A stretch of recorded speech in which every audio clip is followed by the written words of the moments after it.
All right, so we're back for session 94 of the Codelands Hope and Despair. And the screen right now is set at the Mucklestones themselves, near Mucklestone Village. The last session, the party went through the portal, which is through this Mucklestone gate here, which is right now is closed. And they were actually went into the astral plane to try to basically take care of the demon problem they had. So just to recap before this session, so the reason why they are here is because Cudwar, little fellow right here in the center, the overseer of Mucklestone Village, pretty much asked these guys to help out with this demon issue because there's another party that is supposed to come back sometime soon through this gate. But since the party went through here before, there's been a demon that keeps showing up to this gate, and every time they pop it open to see if the party's back, the demon's coming through. So they've been able to, up to this point, pretty much cast Magic Circle, and then the cleric, Sebastian, keeps banishing it.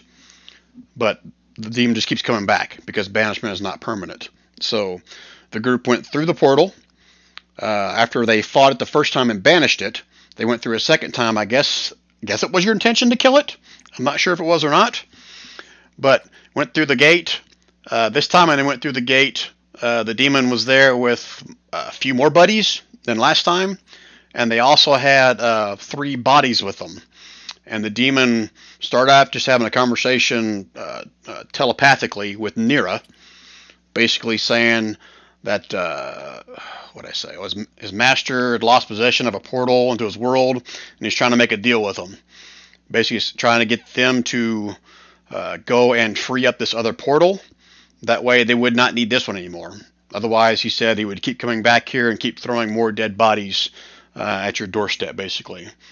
And from that, he had one of his demons take one of the bodies and kind of smash him on the ground a few times.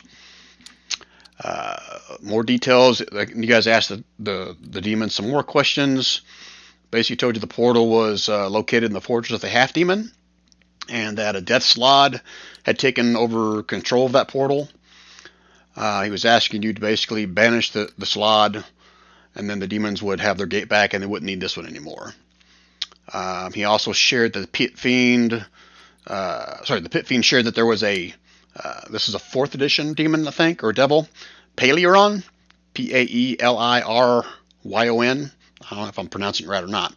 Certain kind of demon that's basically in charge of the portal, but is now believed to be either imprisoned somehow because they haven't been getting any communication from him. So after that, someone pulled an inspiration card and basically had one demon attack another demon, and all hell broke loose. The fight commenced, but the demons were pretty much consumed with trying to get the one demon off the boss guy, and you guys kind of slowly picked them apart. Somebody cast Sanctuary on the demon that was helping you guys, and long story short, you guys killed my CR20 freaking Pit Fiend. You sons of bitches. So, Yay. so they're all dead. Oops. So, here, Rich. Rich is here. Yes. Okay, sweet. Okay, so Rich is here. So Wayne, you're pretty much going to be relegated to either playing a monster later today, or we'll see what works for tonight. So anyway, you guys. Monsters can be fun. Oh yeah. So you guys took care of the demons. Oh, during the demon fight, one of the bodies that I think it was Victor that recognized them. Recognized one of the bodies as Arshtoth, and he is the current Iron Lord of Rashomon. He was missing an arm, had his face all bloodied up and swollen, and during the fight, basically a demon erupted from Arshtoth's body, and you guys killed that demon as well. So out of the 3 bodies they had, 2 of them are dead, 1 survived. The one survivor was Arshtoth's daughter, Suri. And I think at the very end of the session, after you guys killed everybody, she shared with you that her and her brother were, I guess, captured, kidnapped several weeks ago, but that her father was not with them when they got captured. So she was really upset, and I think that's where we end the session. Anything else important that I missed, guys? That last session that were there? Okay, I'll assume that's a good recap. So good job, Brian. All right, so we're going to pick back up where you guys left off at the end of the battle, back over in the astral plane. Okay? Any questions before I change maps?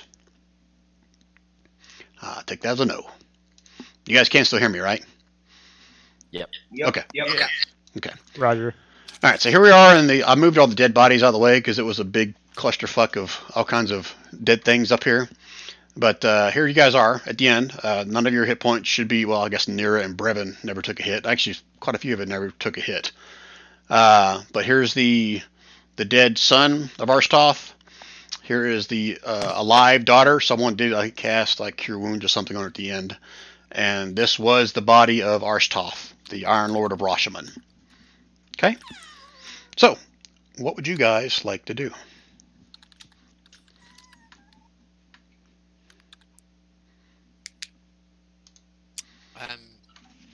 Does anybody know how long that demon will be dead for? The demon is dead. This demon dead. We killed. And I think that was something that either someone rolled for it or Sebastian answered it for you last time, saying that it was unclear as to how long he'd be gone, but they kind of figured it was going to be, months, if not years, before he can come back. Okay, that's what I'm checking. So, I wonder when the next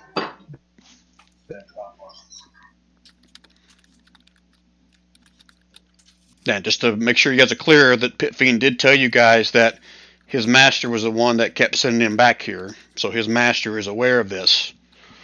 So that could mean more coming. You don't know. This thing, good thing. Demon not here. Okay. Suri's going to be just kind of sobbing at this point. She's going to kind of go over to, well, what's left of her father's body, like maybe a split head open or something like that, or whatever, and just not really looking at it, but kind of like turned his head to the side and kind of put her finger through little bits of his hair, all crusted in blood and everything, and she did that for a few minutes, and she'll also go over to her brother and start just bawling.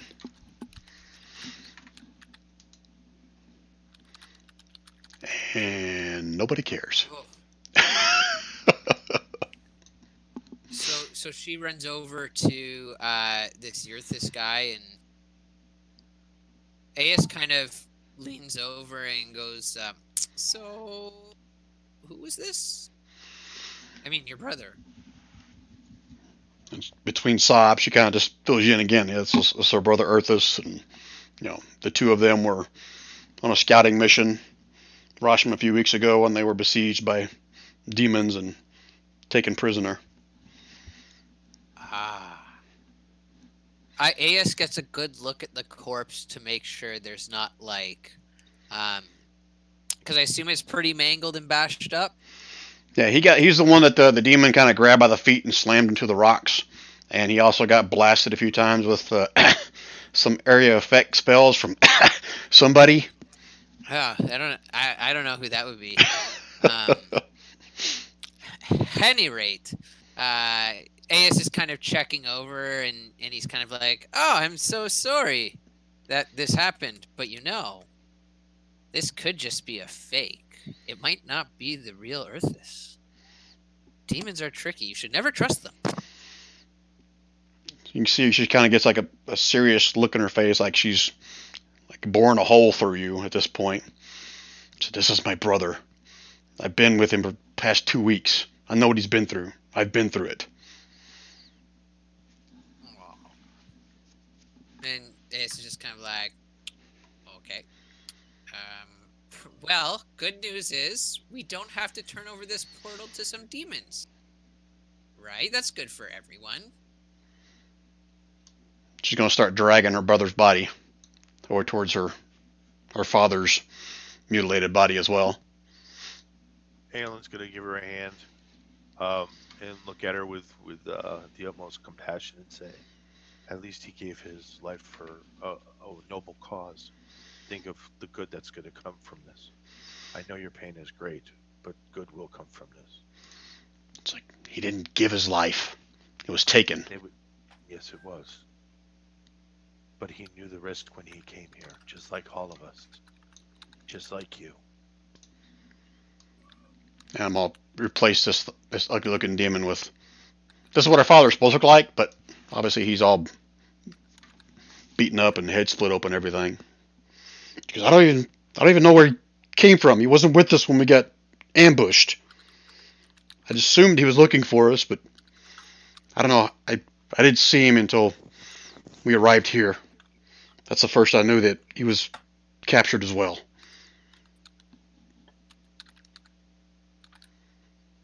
Well, let's get him somewhere where we can prepare him for the proper burial.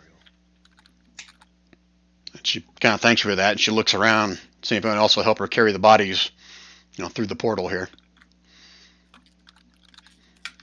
To which Sebastian will come up and give her another little cure wounds, place a hand on her shoulder, and help with the bodies, and so we can carry them through the portal. Let's take them back to at least Mucklestones for now. See about getting them home. Is it wise to carry him back through the portal? Who are you asking? Sebastian. He's right next to Sebastian. I'm right next to Sebastian. Sebastian's like, well, I can verify if there's still some kind of demon presence in them. No offense, Suri, just to make sure. She kind of just looks down at the ground, doesn't really say anything.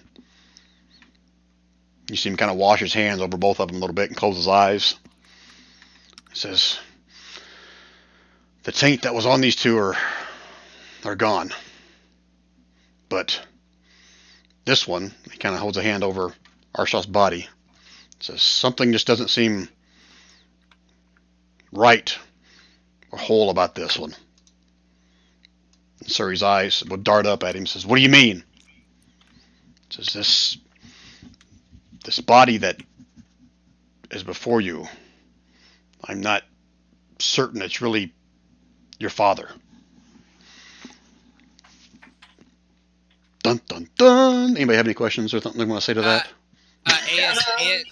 AS pops over and he's like, yes, I did feel that looked a little sketchy. And now his like paranoid antenna is like up, and he kind of looks at Suri, not like told you so, but definitely like can't trust a demon.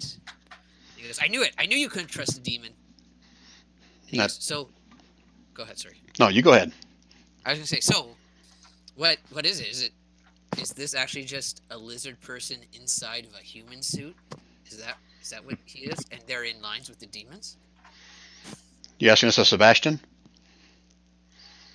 Yes. It's like I'm not exactly certain. It's definitely a human body, but it's been somehow tainted by the demons. I can't explain it. I haven't seen this before. I would like to cast Dispel Magic on the body. Okay. At what level are you casting it? Just a plain. Well, that was a pretty big ass demon. No, this guy that came out of him right here. He was basically human size. Oh, that guy that came out of him. Yeah, this guy right here. I'll cast Dispel Magic at why not level on higher levels, and you cast a spell slot. Yeah, let's go with a 4th level spell. Okay. So casting this on the body of Arstoth, basically, right? Well, hang on. So we said that this might not be your father. And yes. Okay, so yes, you are casting on Arstoth's body, right?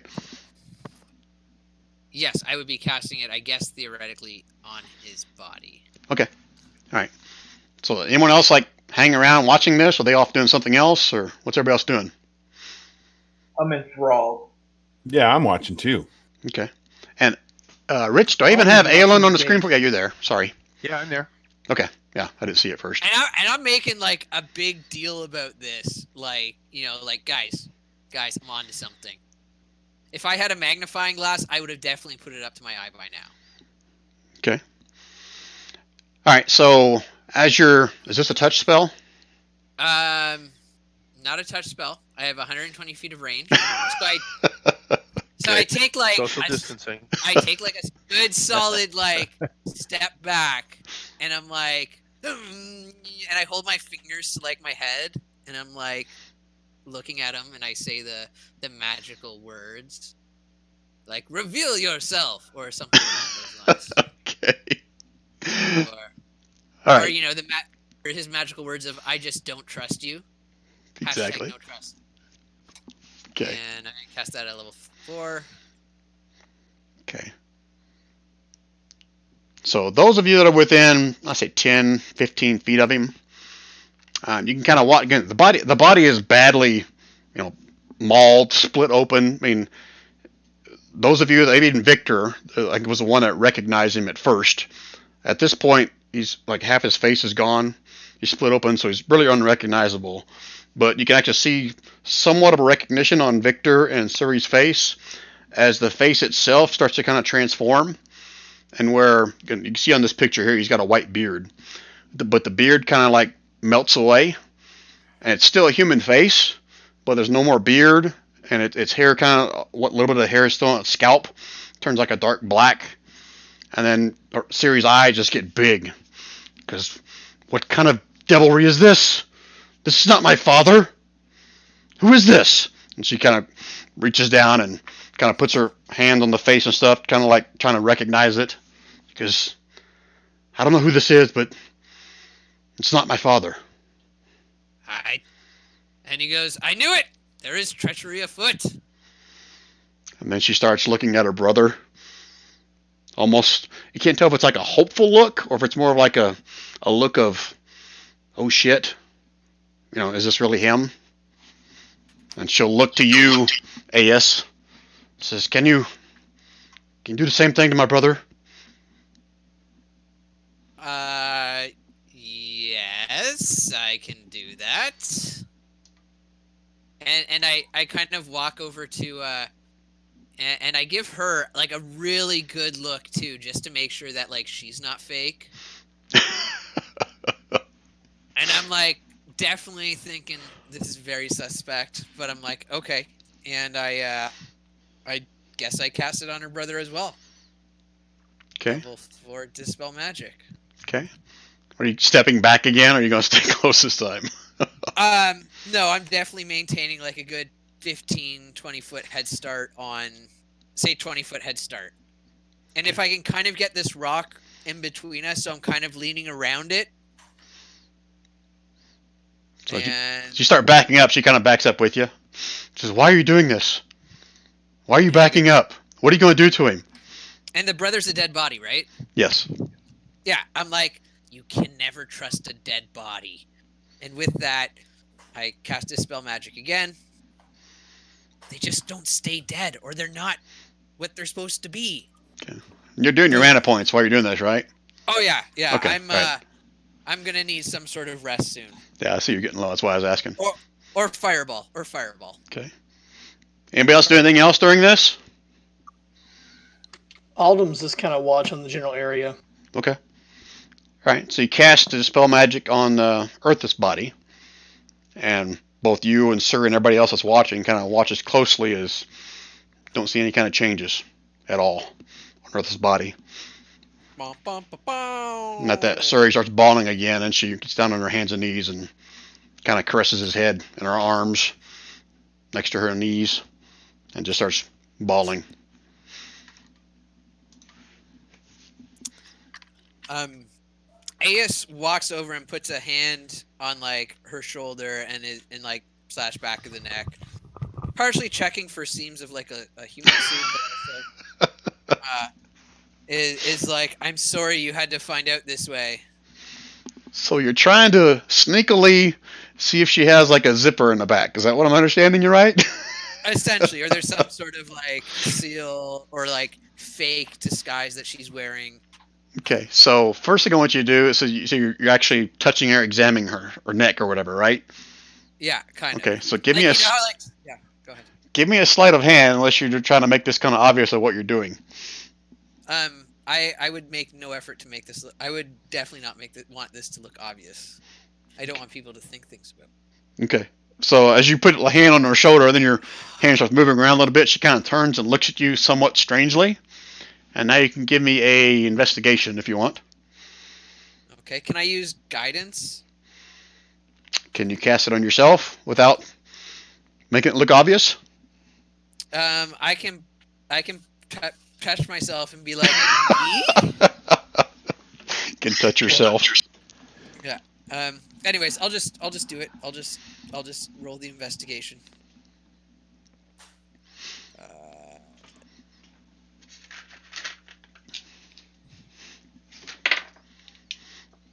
So you kind of rub your finger, your fingers across the side of her neck and along her shoulder, and I'm assuming you're kind of trying to look as well. But she's kind of looking at you somewhat strangely, like this guy's trying to make a freaking pass at me, and my fucking brother's laying here dead.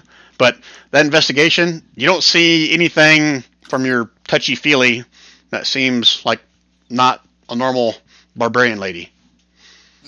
Okay, so I'm like, I'm so sorry for your loss. This is incredulous. But I'm glad we were able to determine that it wasn't, something else. And she goes back down bawling on her brother's chest. Sebastian will kind of lean down to her and says, sorry, let's get your brother out of here. I would also like to investigate this corpse over here, or the corpse of that Doomslayer thing. Yeah, Not Doomslayer. yeah, those corpses are all over the place. They're kind of floating. You're in the astral plane, so they're just kind of floating in place of where they died. Am I able to find and investigate the one that was her father? That like popped out of her father. Yeah, he'd be close by to wherever the body was.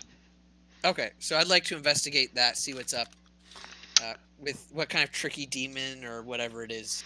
So you're just trying to determine what type of demon it is? I want to look.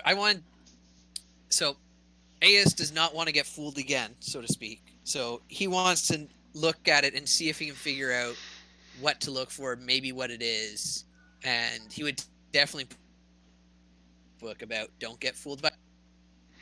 Okay, so make sure I'm clear. You're basically trying to decipher what kind of demon this may be, or devil this may be. Exactly. Okay. Maybe some origins about it. Okay, so you need to give me either a Arcana has one DC, or a Religion has a different DC. Well, I will tell you, I'm not a holy man. I'm a book-learned man. So I will use Arcane, and I will cast Guidance on myself. Boop, boop, boop, boo. And I will do an Arcana. Damn, look at you. And in case it's any higher, All right, I add a D4 to that, which is nice. all right, so let me pull this up and figure out what you know from that, which is pretty much everything. All right, so you recognize this demon after studying it for a little bit, and you haven't seen one before, but you've read about them. I think you were like a researcher background or something like that, right? Or a scholar or something like that, right? 100%. Yep. Okay. And Brian, that's Aelin's background as well, and he would be right there with him. Okay. Also. Okay. So go ahead and you can give me a roll if you want, but I'm going to pretty much share what that 26 tells him, which is pretty much everything. This thing is known as a dream eater. Pretty much dedicated to lust, gluttony, greed. They tend to do a lot of trickery, and they basically work for whoever pays them the most or gives them the most of that desire of theirs, gluttony or lust or greed or whatever. A lot of times they portray themselves as humans, could be male or female, and tend to make themselves a little bit, attractive to lure their victims in, enticing them with promises of pleasure or wealth or whatever. But eventually, their victims are left with nothing. Worse than a loss of physical treasures, though. Dream eaters leave their victims kind of stripped of all hopes and aspirations. It's like a demoralizing, gets into their brains and makes them feel worthless, and then steals all their money, makes them alienate themselves from their family. Just real shitheads of a demon. Oof. Aeus is like, Most just of them are like that my way. ex-wife. But Aelin pulls out a dagger and says, "I want to see what it looks like on the inside." So let me just copy and paste a little bit extra since you rolled so well on that of what all these things do. I'm sure I said most of this, but probably not all of it. So I'll give you guys a minute to kind of read through that. And they are shape changers, obviously. Change that song from Dreamweaver to Dream Eater. What's that, Diddy? I said you can change the song Dreamweaver to Dream Eater. I need to put. Probably get away with Did he? Did he? You're like talking far away from your mic. Yeah, you sound like in the other room, Oh, Diddy. Okay. Diddy, are you in your car? Any better? No. I'm playing too actually crazy. just- He's at the gym. No, I just put my traveling headphones on, and they don't seem to be traveling so well. So I'll put the other ones back on. I'm just walking. I had to go and update something, basically. But yeah, no, that's okay. I'll put. Can you hear me now, though? You were You heard away, and you came back. Yeah. Okay, so you can hear me, though. Yeah, it still sounds like you're farther away, right now, but yeah. Oh, okay, because I'm only about 3 feet away from the machine. That's all. So and that's what it sounds like. bit of my Yeah. ability. All right, no worries. I'll swap over to the other headphones. Near, far. Okay, one second. I'll just pop the other ones on. One second. All right. So anything else you want to do with that information there, AS, or anything else you want to ask? Would I know from my investigation, like, it's a demon you said, or is it a devil? I'm going to say it's a demon, but I reserve my right. It's a fiend. How about that? Okay, it's a fiend. Okay, that's a type of monster. And from my research, would I know if they inhabit a specific plane, or they're kind of just all throughout? Because it seems like they're more merchants for hire, so to speak, or it's not guns for hire, so to speak. Well, I mean, it's obvious they're from somewhere in the abyss. Okay. But what layer of hell? They could be pretty much any layer that wants to hire them, basically. Okay, so they don't have like a specific like, oh, I'm going if I want to kick some Dream Eater butt, I would go to the plane of gluttony or what have you. I mean, there are going to be certain planes where they're probably more inclined to, I guess, take jobs from, just based on the certain demon lord or devil that may need their services. Okay. But basically, they're not picky. They'll, as long as they get their desires filled, they'll work for whoever they want. Okay, and I assume, do I observe like that they have any weak or resistances / weaknesses in that? You're going to need more than an arcana to. What would you read about that? You know what? You rolled high enough. So they don't have any weaknesses per se. Yeah. But you know they are immune to poison. Okay. And you would have saw in the fight probably that regular weapons don't seem to do much damage. Okay. I don't want to say anything else because you would have to actually see them whether or not they took damage from anything else. Did you guys recall if you did any kind of other type of damage other than bludgeoning, piercing, or slashing? I did psychic, but that was it. Okay. Yeah. The psychic seemed to take full bore. Didn't like force damage from the perspective of Brevin. Yeah, it took full brunt of the force damage as well. Okay, that's good to have. Okay. And I will turn to the whole party and be like, you made fun of me for giving you all nicknames, but now you see why. You can't trust this. We are in a den of sin. There was drinking and probably lust, probably some gambling, probably a brothel even. I bet thieves were there. Those are all things these things like. That is why you do not give them your name. And There's wisdom in your words, Ada. Finally, someone and I say it in Elvish to hang on, sorry, what's is it Aldum that doesn't speak or speaks Elvish but doesn't speak Common? He speaks a little common. Yeah, but like I say it in Elvish so that it's like super clear and you would understand. I'm like, I don't even know what Oh, Elvish what? would sound like. Autumn's not paying a bit of attention in the world to you guys. Oh, but I am like pointing and yelling to him, like, see. Whether or not you listen, that's a different story. He's playing guitar and singing. Ready? And while that's going on, Sebastian and Suri are carrying Earth's body over towards a portal. And Sebastian will kind of look over at Alden. He's playing the guitar, look at the rest of you guys. So, you want me to let Cudwar know we're ready to come through? I don't see a reason to stay here any longer than we need to. And I've been jotting notes in my leather-bound journal about all the stuff we discovered that the AS revealed about the demon, the fiend, as well. And I want you all to know that I repeated all that in a very like, why yes, Professor, this is how it was done. Type of. I read about this in a book. It was a great reference library. No, one day you should show me that library. I love books. Ah, a fellow bibliophile, I see. There's There. untold wisdom hidden in those dusty tomes.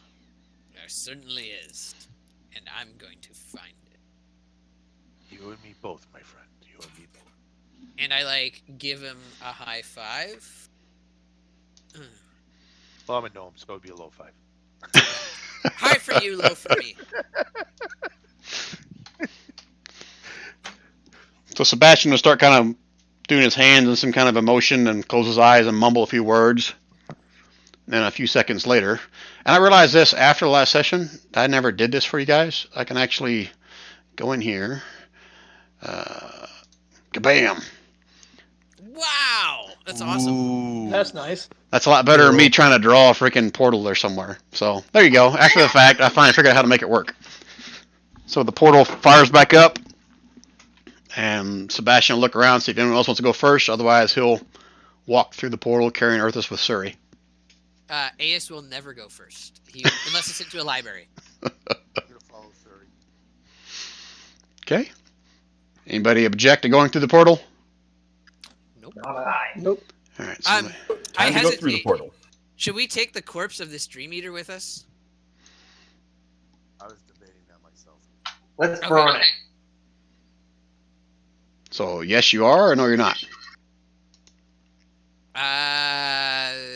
Are we burning it? Are we taking it? Portal won't stay open long enough for that. Yep. Okay, well, let's take it and burn it on the other side. Done. All right. Let me grab all you guys. So AS, you're dragging the body by yourself. I mean, I'm going to struggle unless Victor helps me. I think Victor would help me. Oh, Victor would be helping. Victor would be like, watch out. He loves grappling. He loves grappling demons. Aelin, you're really quiet. I couldn't hear you there. Sorry, I didn't have my mic properly positioned. Aelin will be assisting with the demon carrying as well, if necessary. Okay. So I should have carried everyone over. If I missed anybody, let me know. Oh, looks like I didn't grab the Dream Eater, did I? Let me go grab him for you, since you said you're going to bring him. And if Victor's going to carry it with all his strength, AS is happy to let Victor carry it through the portal.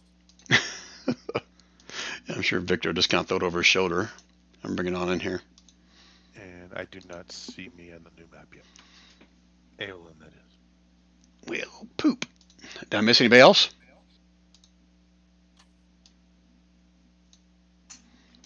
Everybody else is there? Nope, there I am. Got it. Okay. That's good. All right, just guys walk through. A couple of the acolytes will come up and kind of help Suri and Sebastian carry the body of her brother. Which, did I even grab her? Where's she at? Shit, I miss her too. How'd I miss everybody? Yay, good job, Brian. Did I get Sebastian even? Yes, I see Yep. Sebastian. Yep. Yeah. Sebastian's To here. the right of Veli and Eol. Yeah, how I missed him. Now we got two Sebastians. There's a doppelganger. Oh, never Kill mind. it! Kill it! Quick! All right, so the couple of acolytes will help them kind of tend to their brother and everything, and Kudwar will start asking questions about what all happened. Anyone want to chime in, or he's going to let him and Sebastian work it out? We I'm gonna kill yell at demons. Sebastian and tell him to make him burn that body. Bert, okay, just move it somewhere outside of the stones, would you? So if you guys want to burn the body, you can definitely try. Matter of fact, you know what? All these demons, it would have been several rounds, but screw it. So I'll rule that you guys are able to see them, but I think I explained this to you guys last time. Once you kill them, the body starts to kind of melt away, and after 1d4 rounds, they kind of melt to this nothing more than mush. And that's basically their demon souls, whatever you want to call it, going back to the abyss. Because the only way they can be killed permanently is you kill them on their home plane. So technically, you would have probably drug part of a body through here, and would have started to kind of dissolve. So if you go do something really quick, I'll give you guys all one chance to do something before it kind of melts away.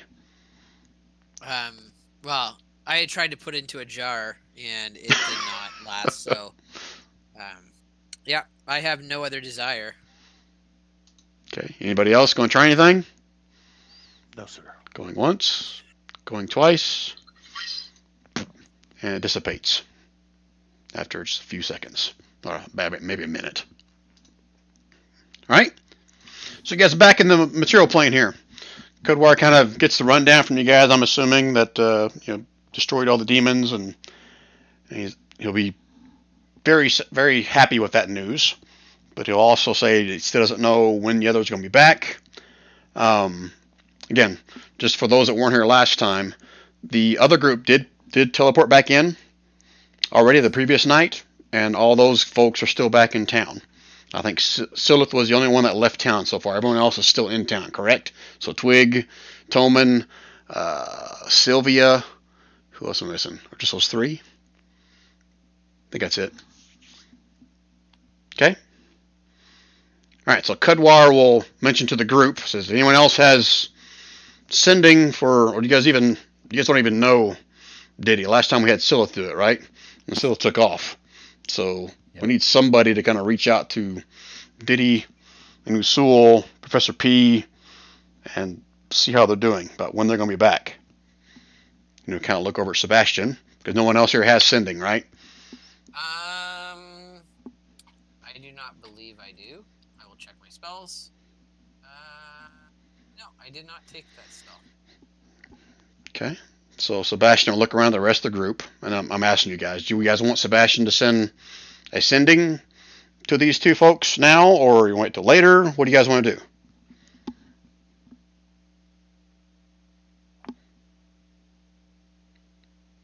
Nobody has an opinion. A house. We can actually talk to Diddy now. Let's make it happen. Yeah.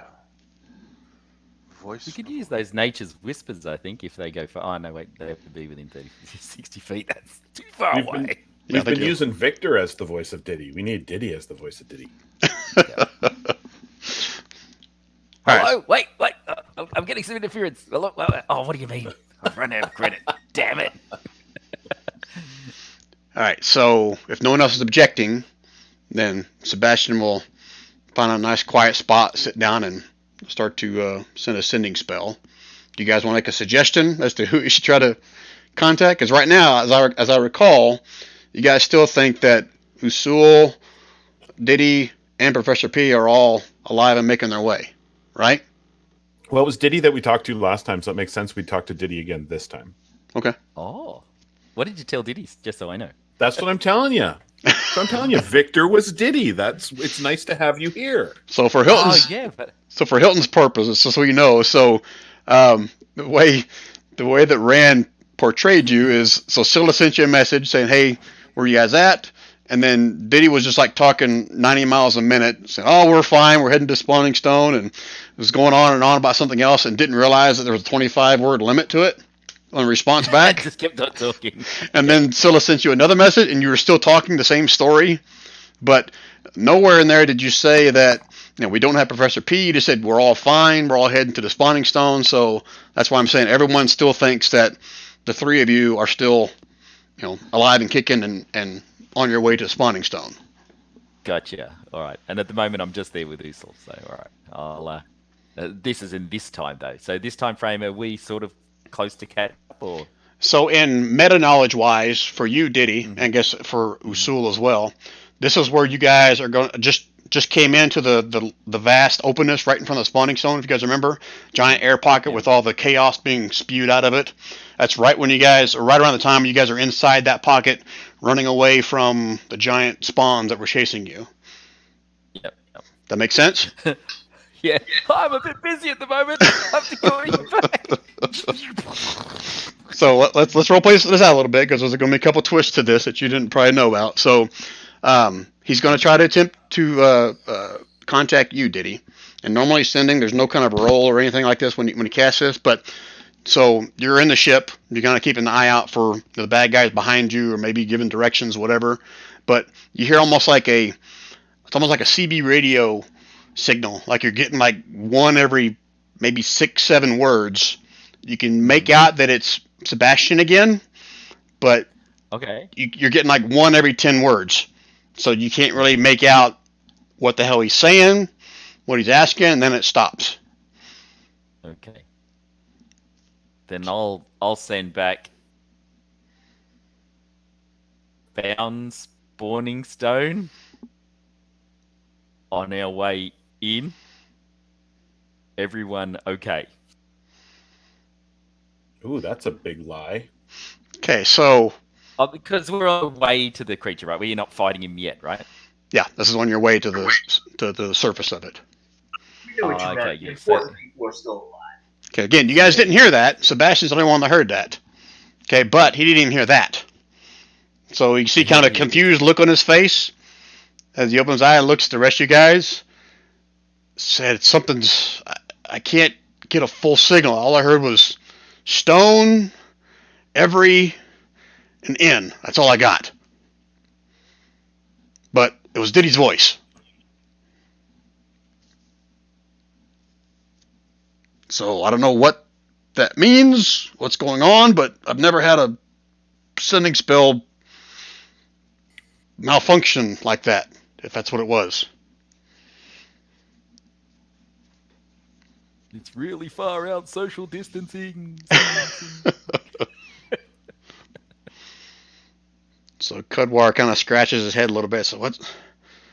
I'm not sure what that means. He's alive. So I don't know. We've been open the portal twice a day, every day. So it's either we keep doing that. Well, hell, the demons are dead now, right? I guess technically we could go inside and just wait for them, right? And if the demons truly are gone, can we not just go and meet them at the other gate that goes into limbo? Should we go out and search for them? Well, I mean, in limbo? Cudwar's asking you that. I'm not sure I would recommend that. Again, we're just assuming that they're going to portal back to that gate in limbo. But just if you go to that gate in limbo, that's nowhere near where they are now. So meta knowledge for you guys, if you guys don't recall, that portal where Usul and Diddy are going to teleport back to, just some random spot somewhere in limbo. It could be right next to it. It could be nowhere near the spawning stone. And I can't remember who were the ones that went through it the first time and then got caught up in like mud and realized that the actual portal itself was moving. Was that just Diddy and somebody else? Yeah, I know it was me. I was in there. I don't remember who was with you though. There was someone else that was with you, but I don't remember who it was. So, anyway, there's your dilemma, guys. So, what do you want to do with that? Cudwar suggested you could either go inside, wait for him. You might want to go to the actual spot where the portal is from the astral plane into the limbo, wait for him there. Or we could just come back and check the portal every 8 to 10 hours. I think Aya says it might be better if we wait here because we don't know. Yeah. What if we just wait here for him by the portal? On the material plane? Yes, on the material plane. What if they need help? Says Don's character, Usul.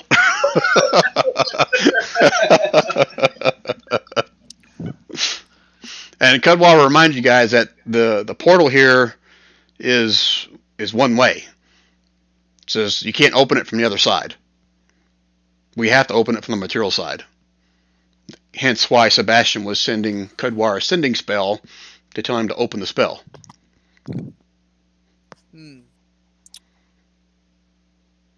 Well,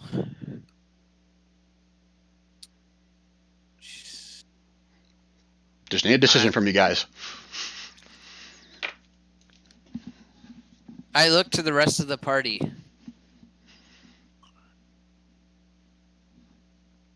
Okay, Brian, the DM, is asking you guys to make a decision. How do you want to proceed, or do you want to go something totally off the rails?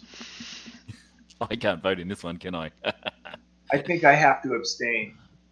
Yeah, me too. I would say get in there. Get your lazy butts in there. I It would be good to go to where they would be in the event that they need assistance. But if we don't know exactly where they're going to be, Right, but I think the logical assumption, though, is that even though we should try to find out where they are because they might need help. I mean, we already know because many of us went in there, tried, and came back. It failed. How difficult it is. well, Not avoid. could we get a rest in before we go to the gates? I'm feeling pretty spent. You guys can get another short rest in. Can't get a long rest yet. It hasn't been long enough. It helps. It helps. Okay. That's up to you guys. You guys want to take a short rest back in town? You want a short rest right here? What do you guys want to do?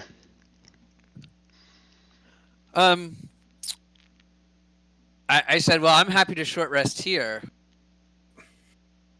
I'm happy to short rest here. I don't need to go anywhere. that works for me as well.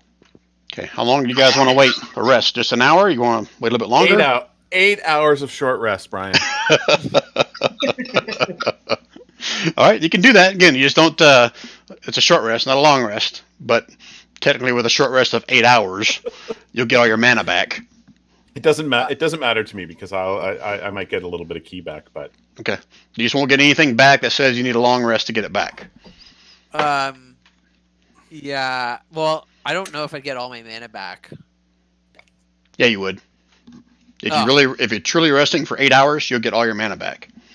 Well, does it help that I'm a high elf and I can do the 4 hours, so we only have to... Again, it's up to you guys. You guys tell me.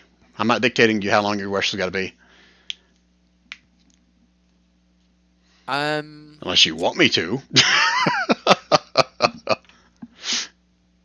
I am happy to rest for a few hours in the hopes of regaining some mana.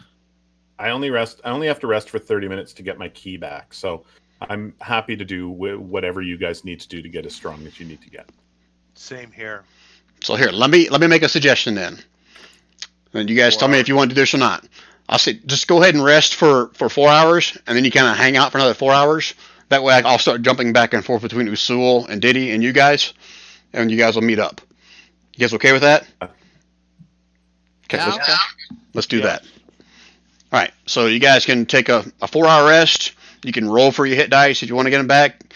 You'll get half of your mana back unless you're an elf. You'll get all of them back. Yeah. Yeah, boy. Okay. Give me that sweet, sweet mana. You should cast a couple of really useless spells quick now. I literally... Oh, I'll cast Mage Armor. That's my most useless spell. And that one always catches me by surprise.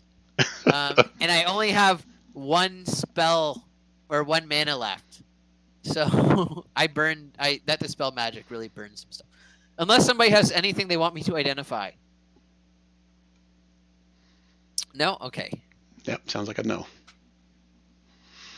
All right, so if you're taking 4 hours, what are you guys going to do after that 4 hours? You're going to hang out here for another 4? Or you guys want to go through the portal? What's your intention? You just going to wait here? How long's the walk back and forth, Brian? I know that we get blindfolded and we get conked on the head with a billy club and we're semi-unconscious when we do it. And how long is the trip? Oh, to go back to town? Yeah. It's probably maybe 30 minutes tops. No, I'm a lazy ass. I'm staying here. Okay. All right. Kelly is well. And Brevin is with you guys. I guess he's the only one that's made this trip from inside this portal to the other portal that goes into Limbo.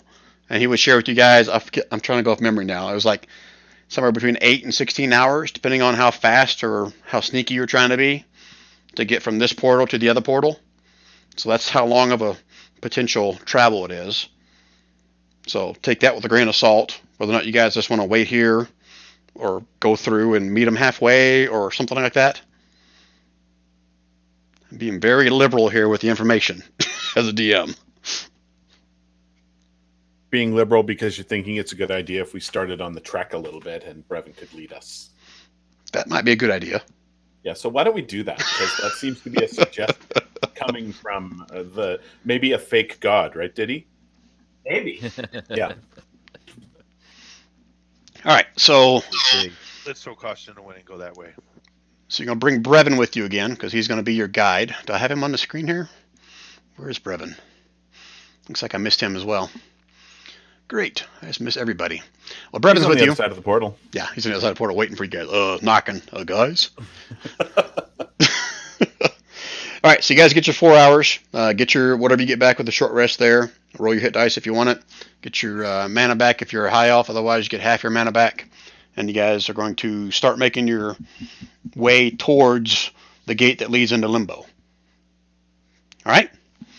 All right, so 4 hours into your trip into the astral plane, you guys come upon a familiar to the players, not to the characters, this giant floating mountain range.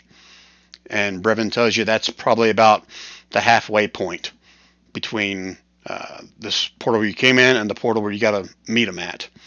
So he'll suggest you go either high or low, doesn't really matter, but you guys got to make your way around this mountain range. Up to this point, you guys haven't seen any other, no other demons, nothing else in the great astral sea of nothingness that's in there. But you guys got to make your way over this mountain range. Okay? So, with that being said, I'm going to switch, because this is about the same time that Usul and Diddy, this is where you're drinking your return potions, and you are being teleported to the gate in Limbo that leads into the astral plane. Okay? Right. So let me do a quick recap. And it's been like a month or 2 months since we did this one. Probably longer than that. So the fight at the spawning stone, the only people who were left were Usul and Diddy, and you had the crew of the Gith crew with the Arbiter Baruch with you guys. And I gotta recap this because it was pretty awesome at the end. So basically almost everybody was dead except for Diddy, Usul, and I think maybe one Gith was still alive. Diddy finally was able to extract the core to the spawning stone and then basically drank his potion and poof, he went away. And I think right after that is when Usul cast Mass Healing Word and basically revived all the Gith except for Gredrin. He's the only one that already failed all his death saving throws at that point. But he cast Mass Healing Word, and somebody came through and killed a couple more of the freaking Slotty, and then all the Gith casted Plane Shift and took off as Usul wild shaped into a giant griffin and took off into the sky. And at that point, I think he got basically attacked from all sides from the flying little evil spawn things, and he was about to freaking die when he converted back to his human form because the griffin form died, and then drank his potion and poofed away. Does that sound right, guys? Yeah, man, that was good. Okay, so Diddy has the core piece. You need to rebuild the spawning stone, and then Usul also teleported away like 6 seconds later, maybe 12 seconds later, to that exact same spot in Limbo. Okay? All right, so let me switch the map, and then I'll kind of explain the first few things I need you guys to do. I believe it's this one here. And I don't know if everybody will be able to see this, or if it's just these two. You guys tell me if you see anything. If not, I'll add the party token in there. Nothing yet. It's mighty black. I see the deep, dark black of the world. Usul and Diddy? 50%. I can see. I can just see it still, but I've only got Yeah, it should be 10 dim light. sight range. All right, so one second. Let me drop the character token in here, or the party token, so everyone can see. And once I do this, you guys should all be able to see.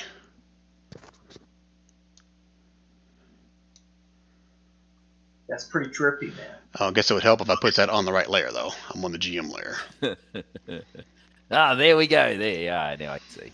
So technically, the party token can see a lot better than your tokens, because this is all kind of like dark in here, or you can see bits and pieces of light just from lightning or flame or whatever, because this is the plane of limbo. Everything constantly changing. And because of that, the first thing I need you guys to do, you guys recall from last time you were here that you've got to control the chaos around you with your mind. Remember that? So Yep. you guys both, first off the bat, I'm going to roll for you because you drank a return potion. There are side effects to that sometimes. So I'm going to roll it for you. This one will be for Usul. Yep. Oh, crap. Just remember, I've got those armbands, though, of wisdom. Does that help at all? Those. This is for the return potion. That has nothing to do with that yet. So one second. Oh, okay. I thought I was going to tell you what that equals, but now I got to pull up the freaking table. Sorry, guys. Hold on.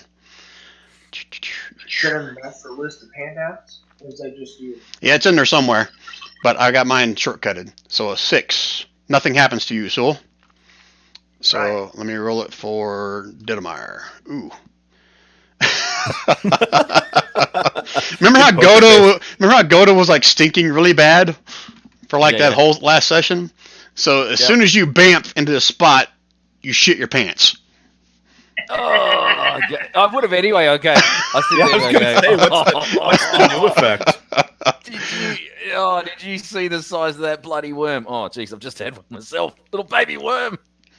So Nani, both of you guys who simultaneously, right now, roll me a wisdom check. This is to see if you can control the limbo around you. Excellent. So wisdom save or just a wisdom check? Wisdom check. Excellent. You're not saving it, you're just trying to control it.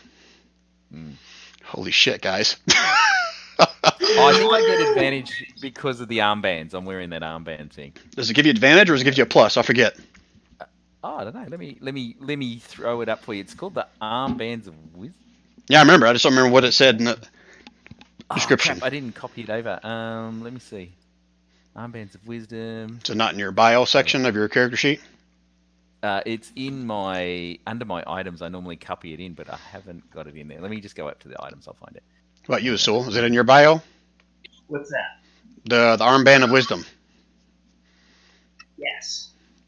Oh no, I've got the ring of Leth or something like that. I don't have an armband. Yeah, the armband was the one that helps you with your wisdom checks. There you go. That's what I've got. You've even got my name on it.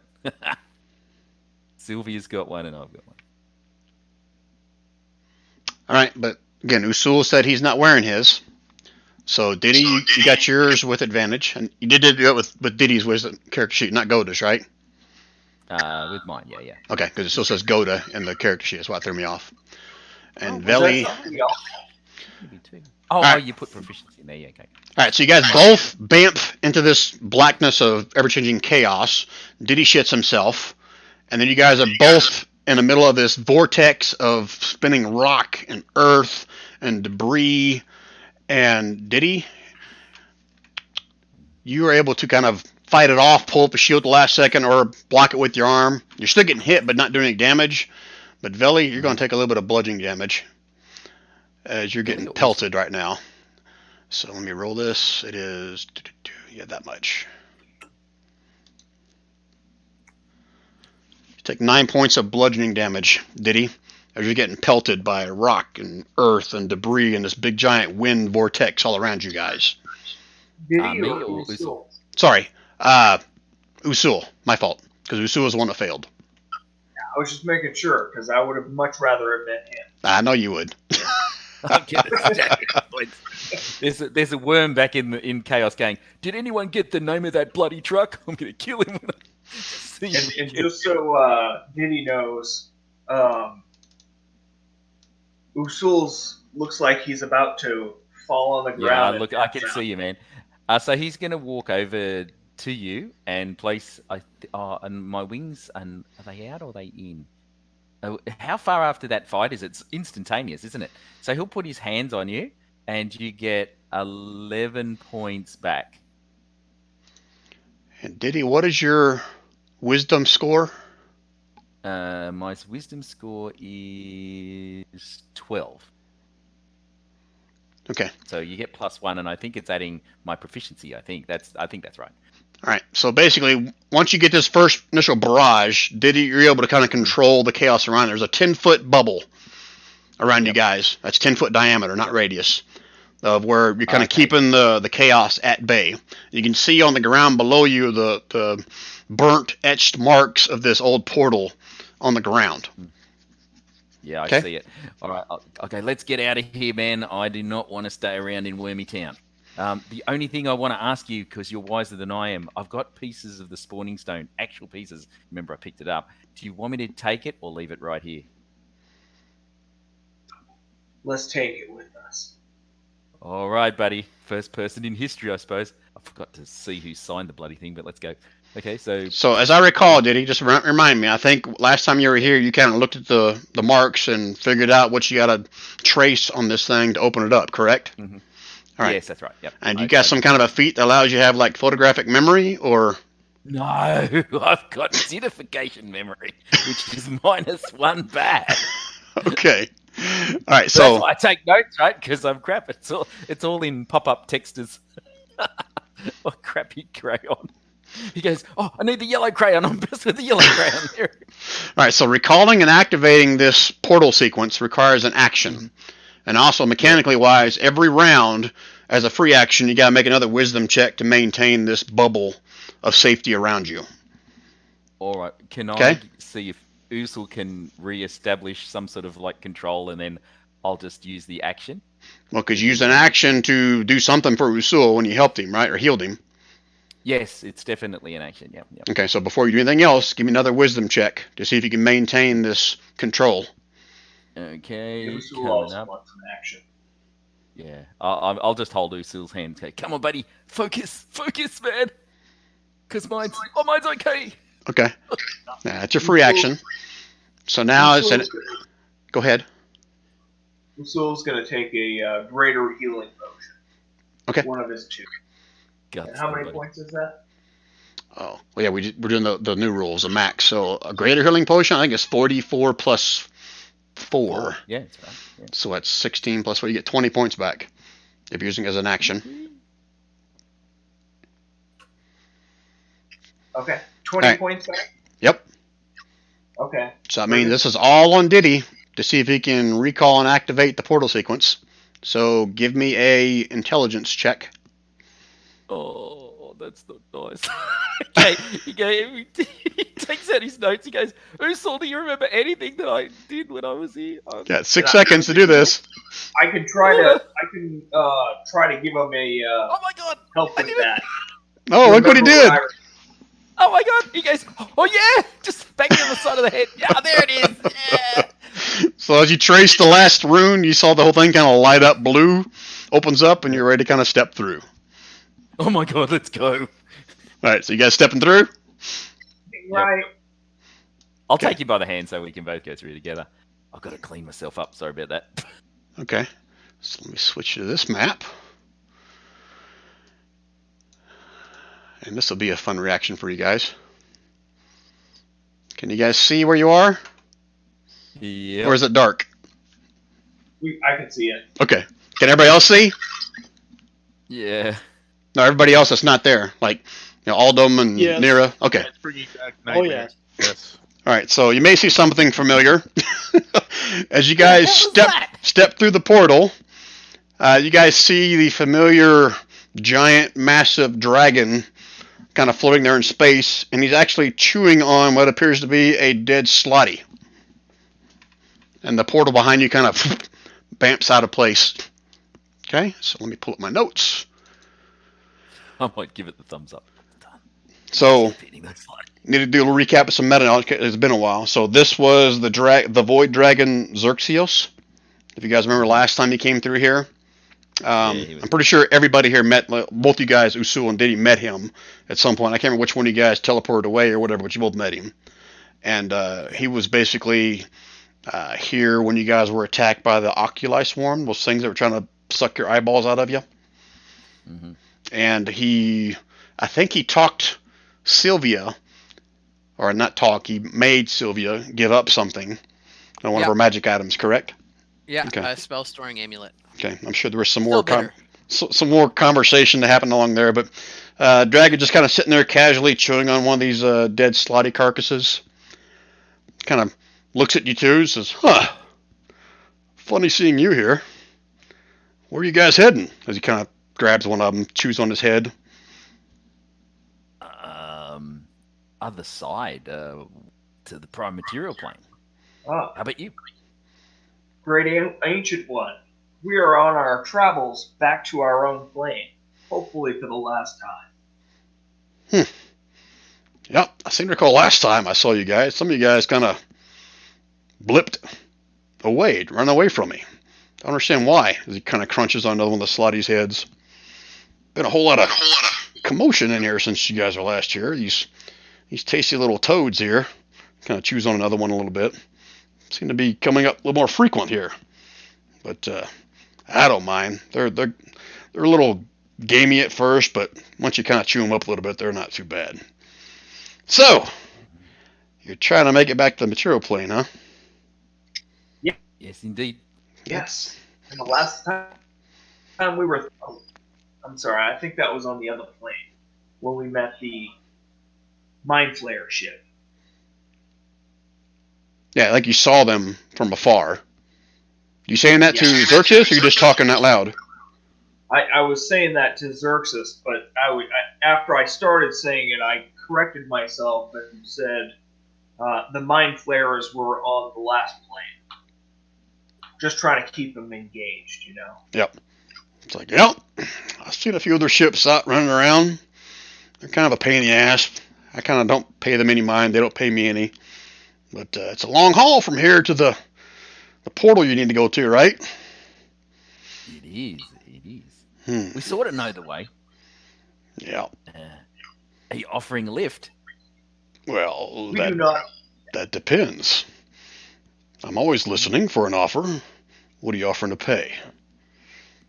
Ooh. Well, What do you like what money? could a great ancient like you Oh, I'm sorry. need Was that from snort? Was that? Did you hear that snort? I'm sorry. peasants like us? If we have something we can offer you, just tell us. He kind of sets the slotties off to the side, lets him kind of float. He'll lean in a little bit closer. And you see him kind of breathe in really deep through his nostrils. And he kind of leans in a little bit closer to Usul. And then, like right next to your face, kind of breathes in. And you almost have got to fight yourself to get your head sucked into one of his nostrils. I smell demon on you.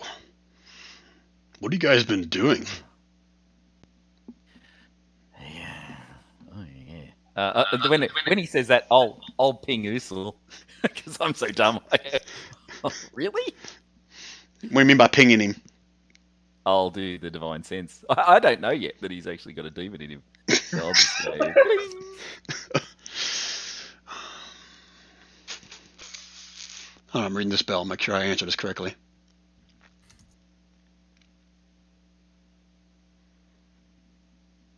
That would cover the dragon as well as Usul. So if this is a big demon in disguise, I'll know. Hopefully. Of course, it could be a celestial. That'd be one of the first I've ever met.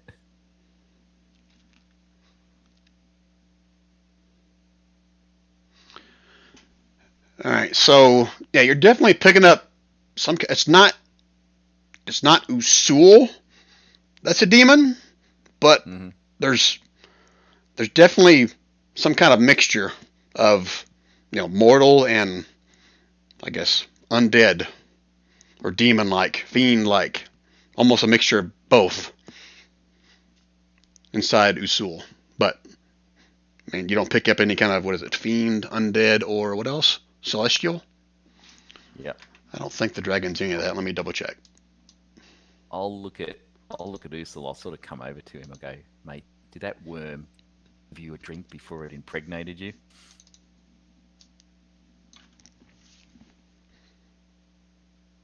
Usul, you going to answer? I'm sorry, I missed it. I was he says I was did, reading the spell still. I'm sorry. Did that massive worm give you a drink before he impregnated you? I think it's something inside. Not you, but I think it's, you know how they lay eggs? I think something's inside you, my friend. We'll have to get rid of it. But we're in no sort of condition to do it now. I've got one more spell that'll probably give you a chance against it. So protection from evil. But oh, hey, Mr. Dragon.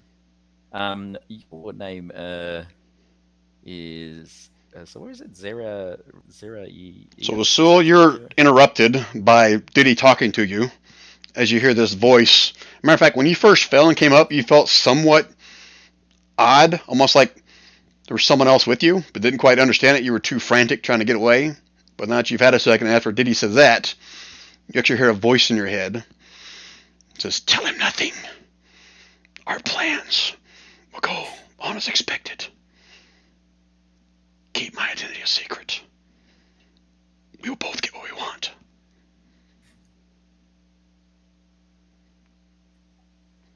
So, Yeah, I don't. All those voices, this whole time I don't trust those voices inside my head. I think somebody's there. And I'm going to go, "Great Ancient One, I have felt different lately. Am I okay?" kind of rears his head back a little bit. Says, "I don't know, let me see." He reaches down and grabs a hold of you with one of his hands, pulls you up close. And he kind of just holds your head up to his nostril again and sniffs in really deep again.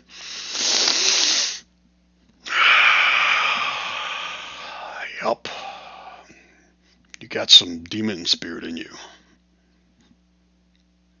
Want me to just end your misery?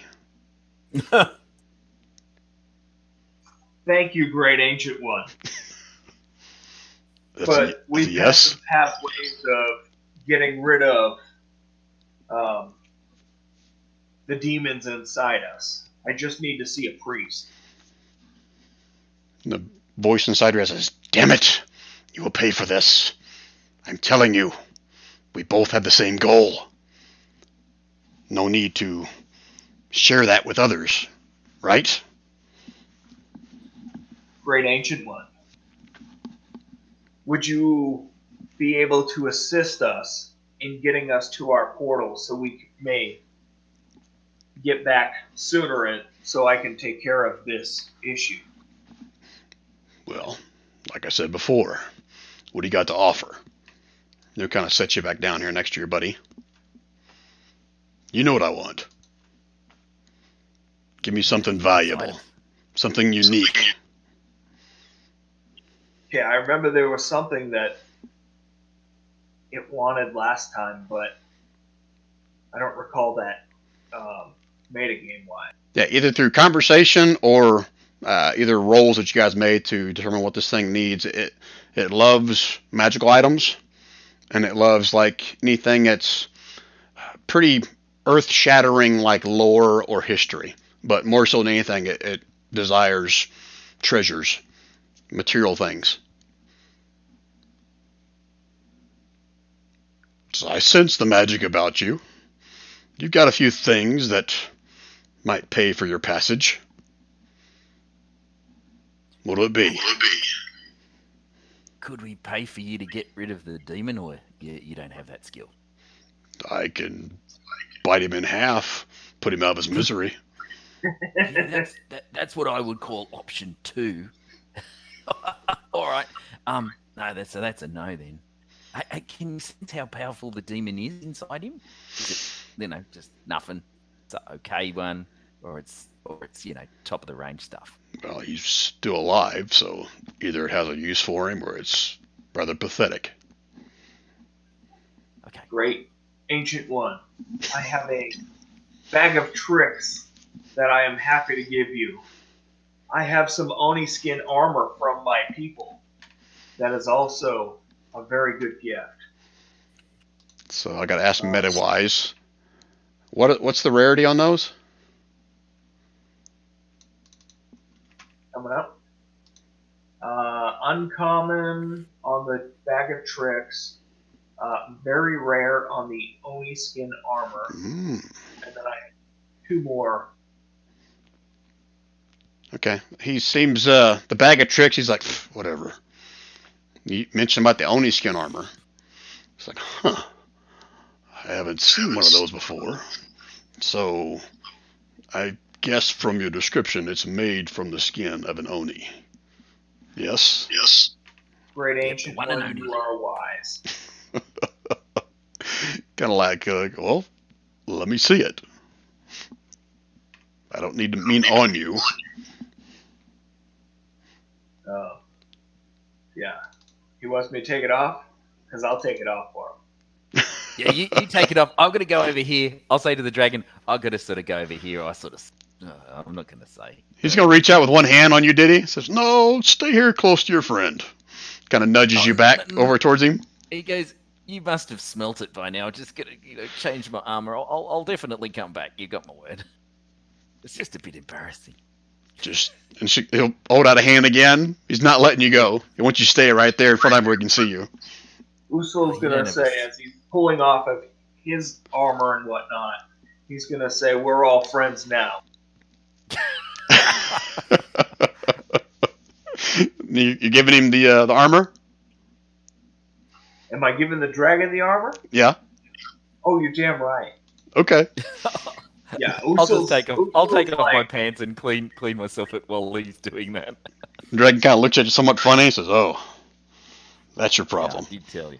Yeah. Usul is like, he has finally figured out, he's got a definitive, he knows exactly where those voices in his head have been coming from now. So he's like, whatever I need to do, I want to fix this shit.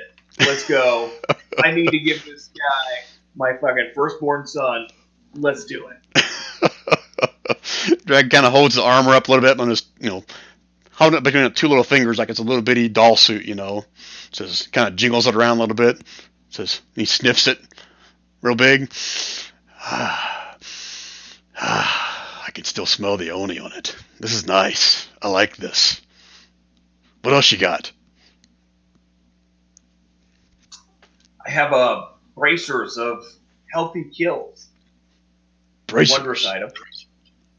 But it's common, right? Or uncommon? Wondrous. Yeah. He's like, I don't care about those. Looks over at Diddy. What do you have?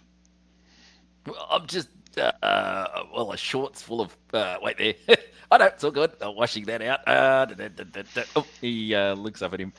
Well, I was just going to walk back, but if you take Usul, wouldn't you just take me with? But look, I've got a pike that I don't use too much. You can have that. So you're giving me your leftovers, is what you're saying. The stuff that you don't want. Oh, yes, sir. And he goes, but what I was thinking is, why don't we make it interesting? Why don't we gamble? I'll draw a card, you draw a card, and whoever gets the highest, if I win, you take me, and if I lose, I'll give you something. He'll lean forward, put his hands around you. We can gamble. He holds you up to his mouth. Says, I'll open my mouth, and if I don't bite your head off, you win. Does that sound like a fun game? Not as fun as the other one. I agree. They both suck. And he sets you back down. Now, what do you got to offer me? Oh, let me see. What have I got?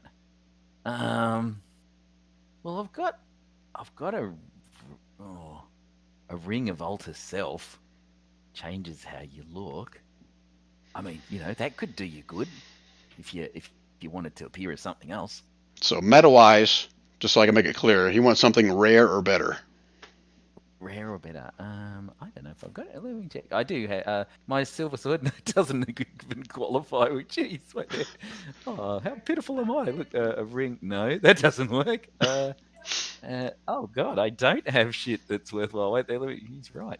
You have nothing that's rare, did he? I do. Let me see. What have I got? How about this pendant? It holds a single item that you want inside of it. It's really nice. He starts laughing. You see him kind of dangling Usul's kind of outfit, and then it disappears. So I've got one of those. Okay. I don't know how rare the armband of wisdom is. He says, I've got one of these. Let me check. I'll just go back over. He goes, I don't think you've probably got one of these. He seems to be getting bored. Looks over at Usul. Your friend doesn't have anything. Looks like you'll be getting back. Can I offer you my Staff of Cure Wounds? Or my Enchanted Signet Ring of Leth? What's the staff? Is it rare? I have to look it up. Divvy looks embarrassed. Oh, this is embarrassing. I don't have anything. But yet you're doing 200 hit points of damage to a worm. It's rare. That was just all me. Wow. Brian, it's rare. It is? Okay. Yep. He says, so you're paying for him too? I will, if that will get me to the end of my journey faster. All right. So he picks up the staff or give it to him. He looks at it a little bit, puts it next to his eye like he's inspecting a little gem. Says, this will do. And he holds it up in front of him and it disappears. Says, all right. You guys have paid your way. I'll give you a first-class ride back to the material plane. Hop on board. And he kind of offers up his back to you guys. Yep. You guys gonna hop on and go for a ride? Yes. Yeah, I'll hop on. All right. So you guys hop You should on. take some more. Yeah, I'll say to Usul, you should take a few more healing potions, my friend. Hey, Mr. Dragon, as we're flying, would you like to be in an alliance? You know, across the plains, you get to eat more of the frogs, lots more frogs. He's flying. He kind of turns back towards you a little bit and kind of chuckles a little bit. Says, "You couldn't even pay for me to take you to the mortal plane. What makes you think you can entice me with anything else, poor man?" Oh, no, you have to rub it in. He goes, "Look, I'm one of the clergy, right? Oh, but I do have a ring of Leth, but it was given as a gift. I really can't chuck that one away. Yeah, I do have one thing maybe that's worth my faith, but Your trip has already been paid for. yeah, he's sort of like looking at it to see if it would align with him. So, are you unique to this place, or is there lots of dragons of your type here? Of my type. What are you saying? Yeah, like he. Well, I mean, from where we're from, there's a red dragon. There's another red dragon. Is there another one of you? Is there lady one of you, or you it? Are you unique? There's others. Maybe. Okay. Nice. Well, if you wanted to join an alliance, I mean, I might not have much, but my friends might be able to offer you something that will tempt you across the plains. I mean, anything, because if you were flying, we've got a whole bunch of frogs, and if you like, what sort of breath do you use? Oh, but not on me. What do you use? Are you a proper breathing dragon that does the whoa, the dragon's coming, that stuff? What are you talking about? Well, do you breathe out a damage like a fire or a lightning or something like that? Are you saying you want me to show you? Well, you just paid Not me. on me. That'd be stupid. No, not on me. Just tell me what it is, because does it work on the frogs? I don't need it for the frogs.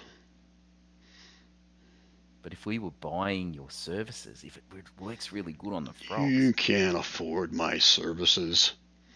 You I couldn't know, afford this trip. Oh, you're right there too. He turns his head and keeps on flying.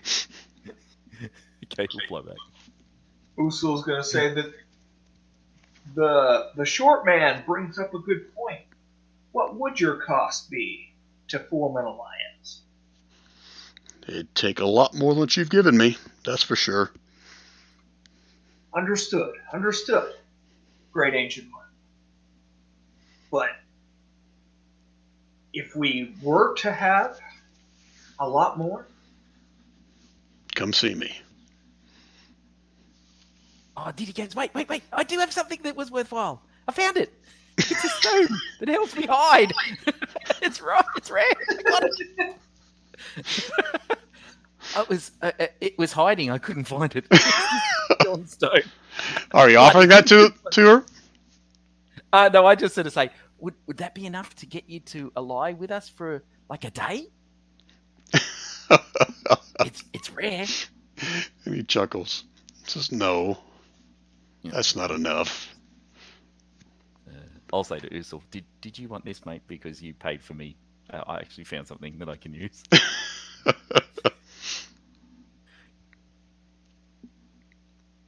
Usul, you gonna respond? Anything, I'll just pocket it. Okay. All right, so you guys continue on your journey there. Let me switch back to the other group. So it's going to be theater of the mind a little bit here because I don't have a map for this. So again, 4 hours into it, like I mentioned, Brevin said he found, showed you guys the mountain range you got to go over. And you guys are making your way over that mountain range. And one of you, if not all of you, are going to notice as you're going over the mountain, again, he's staying close to it, kind of hopping around different rocks and stuff and keeping a watch out for anything out from the horizon or in space or whatever you want to call it in the astral sea. And you guys see a clearing on one part of the mountain ridge. It looks like it has a crashed ship of some sort. I mean, when I say crash, I mean it looks like it's been there for a very long time. Matter of fact, you only see like maybe a third of the ship still sitting there, kind of floating close to the edge of this edge of the mountain range. Now, whether or not you guys want to investigate that or not, it's up to you, or you can keep on going. Usul I'm wants of nothing the to do with that. inquisitive type. I would mention maybe we could take a short side trip if it's not going to take too much time out of our trip to go take a look at that. Side trip. Okay, so you guys are going to go investigate that a little bit further, right? Yes. Okay. All right, so it's probably a good 2 or 3 miles off of where you are right now, so it's going to take you a little bit of time to get there, but you are the astral plane, so you can kind of just float through the air. But as you guys are making your way towards that way, you also see this giant vortex of like wind or something go flying over top of you with a dragon in the center of it. So I need everybody to give me a perception check to see if you even notice each other.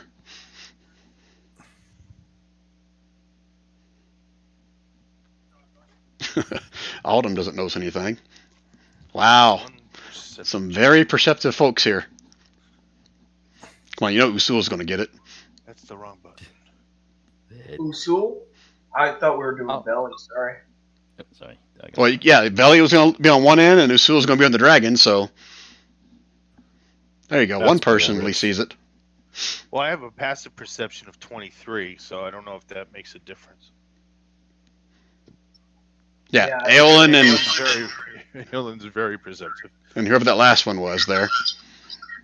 So you guys... Yeah, so... That's Belly or that's Usul? You know what? I must have Belly's token clicked. So I gotta still roll for Usul's. Holy shit, Belly's got a plus 14? No, well. No, you just have to see down the bottom. It says as, and then Right. you use the drop down box. You just drop that drop down box to your name. It's rolling you, but it's just rolling. Yeah, it's rolling in your name for whoever you rolled on that. Yeah. For that character. So that was Usul. My name on the screen just didn't change. Okay. All right, so let's do it this way. So, Rich, you don't recognize the people on it because I don't think you ever saw Diddy or Usul before, but you do see two people kind of riding on the shoulders of his dragon as it passes by. The dragon looks down at you guys, but doesn't seem to pay any mind. Well, I point and say, "Hey, dragon riders! I've heard of them. I've never seen them. Look." And Usul, with your perception roll, you're going to see a group of people on that mountain range as you're going over it, but you recognize one of them as Brevin. The rest of them you've never seen before. Okay. I'm gonna say, Great Ancient One, if you would enjoy more of our peasant trinkets, you should ask that group down there on your way back. What the Well played. Oh yeah, I was Well about to played. miss them. Yeah, those guys. I was going to have you roll, but since you worded it that way, no need to roll. He turns around and says, "Oh, they've got some more stuff? Great." So he turns around, and you guys on the mountain see this dragon turn around and start heading straight towards you guys. What are you guys on the mountain doing? Again, you don't know that that's Usul and Diddy because you've never met him before. All you see is this dragon with 2 riders on it going straight towards you guys. Oh, they're coming back. Look I'm at taking that. the- That's cool. I'm taking the hide action. All right, go and make me a stealth check. There'll be enough rocky little spots you can try to find a spot close by. Okay. Anybody else do anything? Oh, I'm jumping up and down and waving, going, "Over here, over here!" Oh, shit. Dragon riders. I've only read about them. This is amazing. Usul's gonna yell at Diddy, or as quietly as he can, "Hide! We don't know if these are more demons." Yeah. Gotcha. Hey, that was really smart.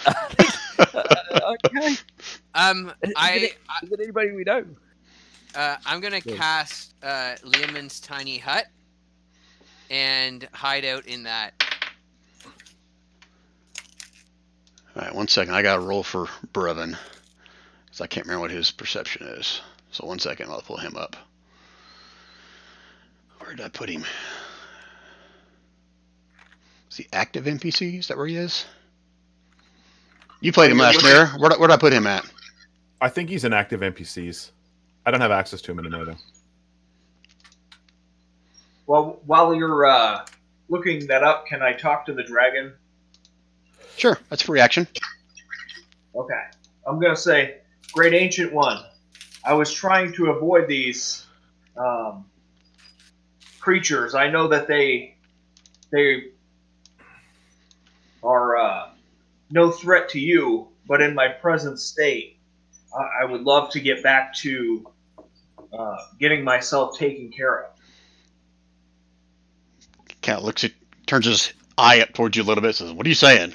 Are we not going after these dudes, or are we going back taking you home?" If you could, I was merely offering them as a treat for you on your return trip as a thank you again. I can eat them? Oh no! I'll say, well, why don't we at least, if we get close enough, can you get me within 60 feet? I'll be able to see whether or not they're demons, and if they're not, we should at least say hello. Yeah, they should pay me. I like this. We should just go. Please. I'll say to Usul, here, take some more healing potions. Have you got any more? Let's go. We need to go. He swoops down, and Brevin will actually recognize you two, and he'll start to kind of shout. Says, Usul, Diddy, it's me, it's Brevin. He's like waving his hands like in a non-threatening manner to the dragon. I'll go, hey, we got a lift. Dragon will swoop down next to Brevin first. What's he? How do we say his name? Zeraviros, is it? How do we say the dragon's name? Xerxios. Xerxios. Xerxi like the guy. Okay, Xerxios. Okay, this is Xerxios, everybody. He's a dragon who loves stuff, especially magical items. Yeah, look at those eyes. And he says that we didn't have enough money to buy him as an ally, but I think it'd be a great idea. Hey, what have you guys been up to? Look what we found. If it's all the same to you guys, offer up your best magical items. We have places to be, and we need to get there yesterday. If dragons could smile, he's got a huge smile on his face. He looks around everybody except for Nira. Says, yeah, anybody wants a ride, just show me what you got. Usul's gonna tap him on the shoulder when he says that. He's gonna go, there you go. I'm all in. That's got to be worth an alliance or two. Hey, guys, yeah, if you want to lift. Can't we just follow you guys? How can we trust the dragon? Well, he hasn't eaten us, and he's taken us a bit of a distance. Trust or not trust. Dragon, Give up your stuff or not. We need to go. and Dragon will add to that, or Xerxes will, to the rest of your group on the ground. So, yeah, I'm surprised the mind flayers haven't found you yet. Yeah, they don't pay me any mind, but the little folk like you, you're easy pickings. Mhm.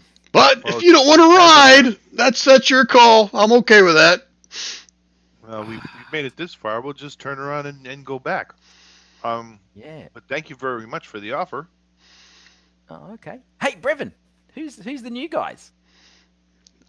These Cudwire sent them into, well, long story. Remember that demon that we saw at the other gate? Well, Yeah, just on the other side. yeah, he had friends, and he kept coming back. So, Great ancient one. I shall treat you with additional magical items the next time I see you. heard that before. I need to see it now if I'm going to take them. Otherwise, like the little fella said, they can make their way back on their own. They can. They can. Let them, and I will still give you the best magical item I have the next time I see you. That's a big promise. He looks at him. So make me a persuasion check if you want to, Usul. Okay. Because that's an awesome stat for me. Oh, there. No. Can I cast guidance on him? You don't even know him. Why would you cast guidance on him? I think you have to touch him too, man. No, is it? Oh yeah, it is touch. That's right. All right. Persuasion. Here it comes. This is scary. Woo! Because that still says belly, but I rolled it on Usul's. Just- Because belly has plus 13 persuasion. So is including the plus 13? No, this is Usul. Oh, okay, right. Persuasion. Yeah, Yeah, he's not that Usul's persuasive. he is a ugly motherfucker. So the dragon will look back on. You're still sitting on his back, I'm assuming, right? Yeah. Turns his long neck around, kind of looks at you. Says, "All right." Says, "We'll go to. I'll take you to your portal. You give me the magic items. I'll come back and get them." Say that again? I mean, I'll take you to the portal. You give me my magic items. I'll come back and get them. And that you're asking him? Yes. I'm sorry. Take me over there, drop us off, and then he'll come back and get them. No, he's saying he'll finish taking you to the portal. You pay him the magic items, and he'll go back and pick these guys up. Okay, but I'll have to go through the portal in order to buy one, unless you want something that I have now. Well, yeah, let's do something you've got now. Diddy looks at the dragon. Now, you're only taking them halfway, so that should be a slightly less expensive item, right? Because it's only half the taxi ride. So, what do you reckon? Can I convince you on that one? We give you. I've got something. Then yeah, I've actually got stuff I can give you if you say yes to that. You know, I mean, it's okay. It's useless crap, but you know, we're only going halfway. Can I entice the way you? I see it, I'm in the position of power here. If they think they can make it back on their own, so be it. And honestly, Aelin nods and goes, "He's right. He holds all the cards in this discussion. We should just walk back." But Ielin is not there. Didn't we already fly off? Oh, no, I didn't take it that way. I think we're having this conversation while he's standing right next to the group. Oh no, I thought I was trying to prod him on. I was like, hey, let's get back and I'll buy you something back there. That's what I was trying to say. Oh, so you're trying to get him to leave the folks that haven't even told him whether they want to pay him or not. I don't give a shit about them. So he's listening to you, but he's not leaving. Okay. Yeah, I wouldn't have thought he would. Usul's a little frantic at this point. He's got a fucking demon in his head. I'll put my hand on Usul. I go, I know you want to get back, but these are the people that we need to get back with us. If I wanted to get them all back, can I give you my stone, the hiding stone that hides really well in your pocket, for all of them to come? It's That's a rare item, right? It's not. Yeah, it is. Says I'll take one of them back. No, You pick. Come on. Usul's will be like, one it is, let's go. He's gonna try and persuade the dragon. Is that possible or no? Not really. Persuade him how? Just to say, could he take more than one for a rare item? No, he 'Cause already it's gave half- his answer. It's only half the distance. Are you going to say pretty please? Yeah, I'll say pretty please, because the gods say so. He's going to turn away from you, did he? And kind of lean in towards Aelin, the one talking. Says, what do you have to offer? And I'll give you a ride. Oh, you're really affecting the way I've always believed dragons were. I thought you were a noble race. Noble enough to get rich? Well, not rich. I just like things, you know? Sir, I'm a simple monk. I have nothing that one of your grandiose stature would find of any value. I mean, even me as a person, I'm barely a morsel for you to swallow. So I have That's nothing true. to offer.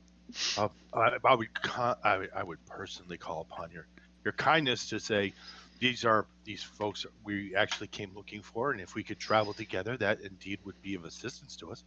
However, You talk a lot, you know that? To understand, well, Do you have something magical or not? No. Okay, he turns his head away from you. I'll say this particular dragon breeds a type of greed. So you guys better be ready. Like the Great snowflakes ancient that fall one. from the We heavens. should go. There are so many differences. I pick up my staff and say, well, I think we should just get started then.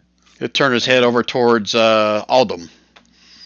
Says, human, you have something for me? I'm afraid, Great One, I do not have anything for you, he says in Elven. Human that speaks Elvish.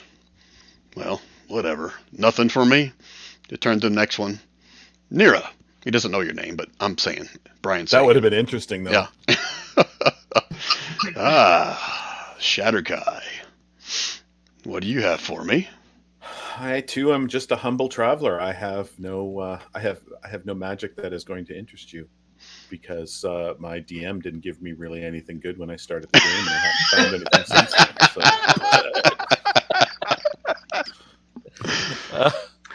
then. The dragon's going to turn around and look at Usul and say, I thought these guys had potential. I'm getting discouraged here. Turns to the next one.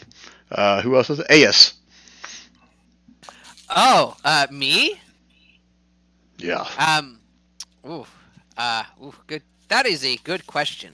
I do not have very much. I have this inkwell that will never run dry. It is an ever full inkwell. That's a common item, right? Probably. I don't know what. Oh man, I haven't even got to use these yet. Son of a bitch. He kind of stands up, crosses his arms. This is a waste of my time. Great Ancient One, let me purchase you something back in the town market. Something more worthy of you. Is this That I Usul can or Veli provide. talking? This is Usul. Belly is like, huh? Okay. I say, well, I do have this, and I pull one of my bags to the side, and it's a handy haversack. And what's that rated? It's rare. as much as I don't want to give it up. Okay. Kind of see his eyes kind of twinkle a little bit, and he holds out his hand. Oh no, you've got the manga eyes on him. It's gone. I make sure to empty everything I have in it, which is basically just the Sword Coast Atlas. That's all I've put in it, and I give it to the dragon, and I say, that's all I say. He'll look at it, holding his hand, and sniff it. Holds it up in front of him between two fingers, and pop, it disappears. Well, climb on board, my pasty white elf friend. I'll give you a ride back home. Yeah, sure you will. Anybody else have something here worth me even asking about? Looks across the group again. Nope. All right, we're off. He turns around. He's going to start flying away unless you guys are doing something. I'll have a look. Does the group look strong, or does it have a fighter type in there? And I'll say to the dragon, "You are wise, great old one." I know. I'll just look at the group that's down there. Do they look like fighters? Bye. Nice talking to you. Alden's wearing full plate and carrying 2 shields, so Oh, okay, yeah. Because otherwise, I'd swap out for one of you guys to let you out, and I'll come in to your team because I want to protect people. So I look at Usul, I go, okay, well, let's go. We'll see you back at the portal. I'll say to them. Okay. Dragon starts flying off, and he'll casually turn and say something to Aeus. Says, I hope your friends aren't going towards that little crash ship down there. They'll probably die. As he keeps flying away. Well, I mean, I have no way to contact them. I'm like, Oh, wait, maybe I do. Hang on 1 second here. Did Usul catch? Did he catch that? Yeah, with Usul's perception, yeah. I mean, the dragon's not trying to hide it. He was just talking to Aeus as you were flying away. Yeah. Usul will say, "For the greater good, sometimes sacrifices have to be made." The little voice in your head, Usul, goes, yes. I'll say that demon seems to be creeping in a little faster than he should. Yeah, I have nothing to message them with or anything like that. So. Okay. Anybody else have anything else? Otherwise, the dragon's going to make his way to the portal, and I'll go back to the group about what they're going to do. Yeah, we'll just have to go to the portal and wait for him, I suppose. Okay. All right, so... He didn't ask Brevin if he wanted to ride. Oh, yeah, he didn't, did he? Well, it's gone. Brevin's with you guys. All right, so back to the group that's still in the mountain range. One of your friends just basically left you, paying the dragon to take you away, and it flies off with 2 strangers and one that you thought was one of your fellow compatriots. What do you guys want to do? Oh, I'm going to the ship now. Oh, shit. I think that's what we were doing. Yep. Well, let's make this go as long as possible. If we're not going to actually join up, then let's not fucking join up. Let's go. Well, oh man, I got confused. I thought we were totally going back to the portal with these guys. Make sure I'm clear from a GM standpoint. What did I misconstrue something there? Nope. Okay. No, that was Usul's intent. Okay. Get me out of there. I've got The demon. Usul did not want to be there anymore and gave 2 craps about the people that were down on that mountain, including Brevin, who was a friend of his. So I wouldn't say anybody was really a friend of his. A friend of who? An acquaintance of. Of the dragon or of somebody else? They knew Brevin. No, Uthul. Yep. Oh, yeah. That's true. You guys did. That's what I'm saying. But you have conversed a little bit differently in retrospect? Usul, or did he? Did he might have, because he was thinking I should jump off and let Brevin in so he can take back Usul, and then I can help protect the people that are here and travel back. Okay. I guess That would have been if you would have hopped off, there'd have been more conversation there. But you never hopped off the dragon. Yeah, Usul that's has why. Usul has a demon inside him. He's a little Yeah. freaked out. Yeah, he was going back, and he made no bones about it. He was saying, if you want to go, jump on the boat because we need to go. Okay. And that's why Diddy stays with him, because he knows his friend's got a demon in him. There's no way he's going to let him out into the wide world without protection, and also maybe protecting others. Okay. So just so I'm clear, Usul hasn't said anything to the effect that he has a demon inside him. All Diddy knows is what the demon said, what the dragon said. Correct? Oh yeah, well he said that he had he had a demon or a devil in him. And then I pinged him, so I know there's something going on. Okay. All right. So let's do this. So let's split Diddy, Usul, and Aeus off to one side, and we will dive into the other folks making their way towards this ship. Correct? Sorry, guys. It's all good. Standard operating procedure. Split the party. No, Alright, the standard procedure is when the DM gives you an opportunity to put the party back together, keep it split. That's what Dragon wouldn't let me. All right, so let me kind of drop you guys in here, a ballpark of where you guys are. So right now we have Aldum, we have Aeus is not there, Aelin is there. Who else is there? Nira. So that we keep everybody involved, Vigor and Victor are going to be with you guys. If Usul or Diddy want to run them tonight, I'm cool with that. Who else am I missing here? Veli, right? Because Veli was with this group. And Brevin. I can play somebody else as well.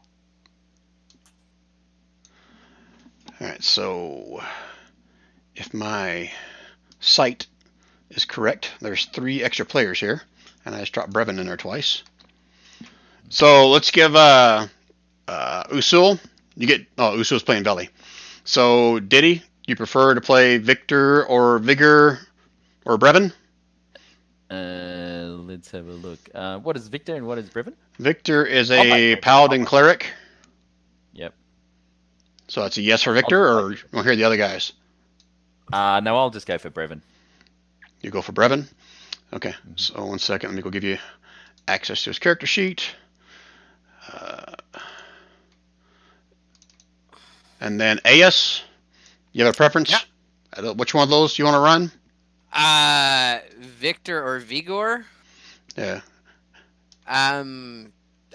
Victor's just like a barbarian, basically. No, Diddy. Yeah, Victor's a paladin cleric. Okay, then. Actually, I'll play. I'll play Vigor. Okay, he's a rogue. Yeah. All right, so Diddy should now have access to Brevin. His character sheet is down under NPCs and active NPCs. Yeah, I got him. I can just click on his token. Okay. Click. Yeah, And then Vigor, I'm going to give access to Kev, who's in here as Aeus. Okay, so everybody's got a character, right? And Wayne is still shit out of luck if he's still there watching. Yep. All right, just confirm with you guys. Everyone's got access to their tokens? Yep. I don't think I gave Brevin to anybody. Who's playing Brevin? I forgot. Did Yeah, he? me. Said he want- And I already gave you access to him, didn't I? Yeah, you did. Okay. And whoever's Yes, got I do Victor's have got him. Who was playing Victor? I forget. No one was playing Victor? Did I screw that up? No, I don't think there's anyone playing Victor. Okay. Well, there we go. Wayne, you want to play the part of Victor tonight? Sure, sounds good. You got to He's speak the in a Russian blaster accent. part of our master blaster. Yes, your name is. You're gonna have a gnome running on your shoulders. Just be aware of it. But he's I clean. must break you. There you go. That's pretty close. Okay, so I got to go in here and find Wayne. All right, this is almost like serendipity here because I think Rand played your character the night, and now you get to play his. So take a minute, look at their character sheets. Let me know if you got any questions, and then I'll kind of pick up on this little encounter here.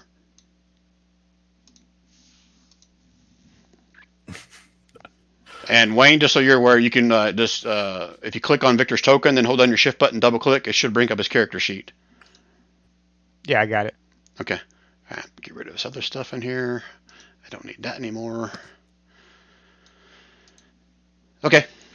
All right, so don't anybody move any closer to the boat than Aldum. If you guys want to rearrange yourself in a certain pattern or however you're approaching, go ahead and do that now. But nobody move any further closer than Aldum.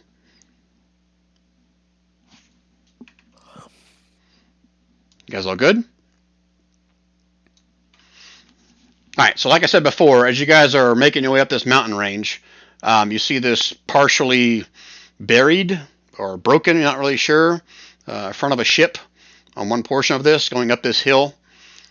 And Aldum, from your vantage point, you can start seeing like there's some dead bodies, either on the ground or kind of floating just above the ground. Again, we're on the astral plane, so the gravity is relative for those who haven't been here in a while. So you just think about moving up, you can move up. Think about moving 45 degrees, you can move 45 degrees at your normal speed. So there is no gravity here. It's based on relative to how you're thinking. Okay? All right, so what do you guys want to do? That's what you see. See this broken front of a ship in front of you? And Autumn, you'll be the first one to notice there's some dead bodies all around it as well.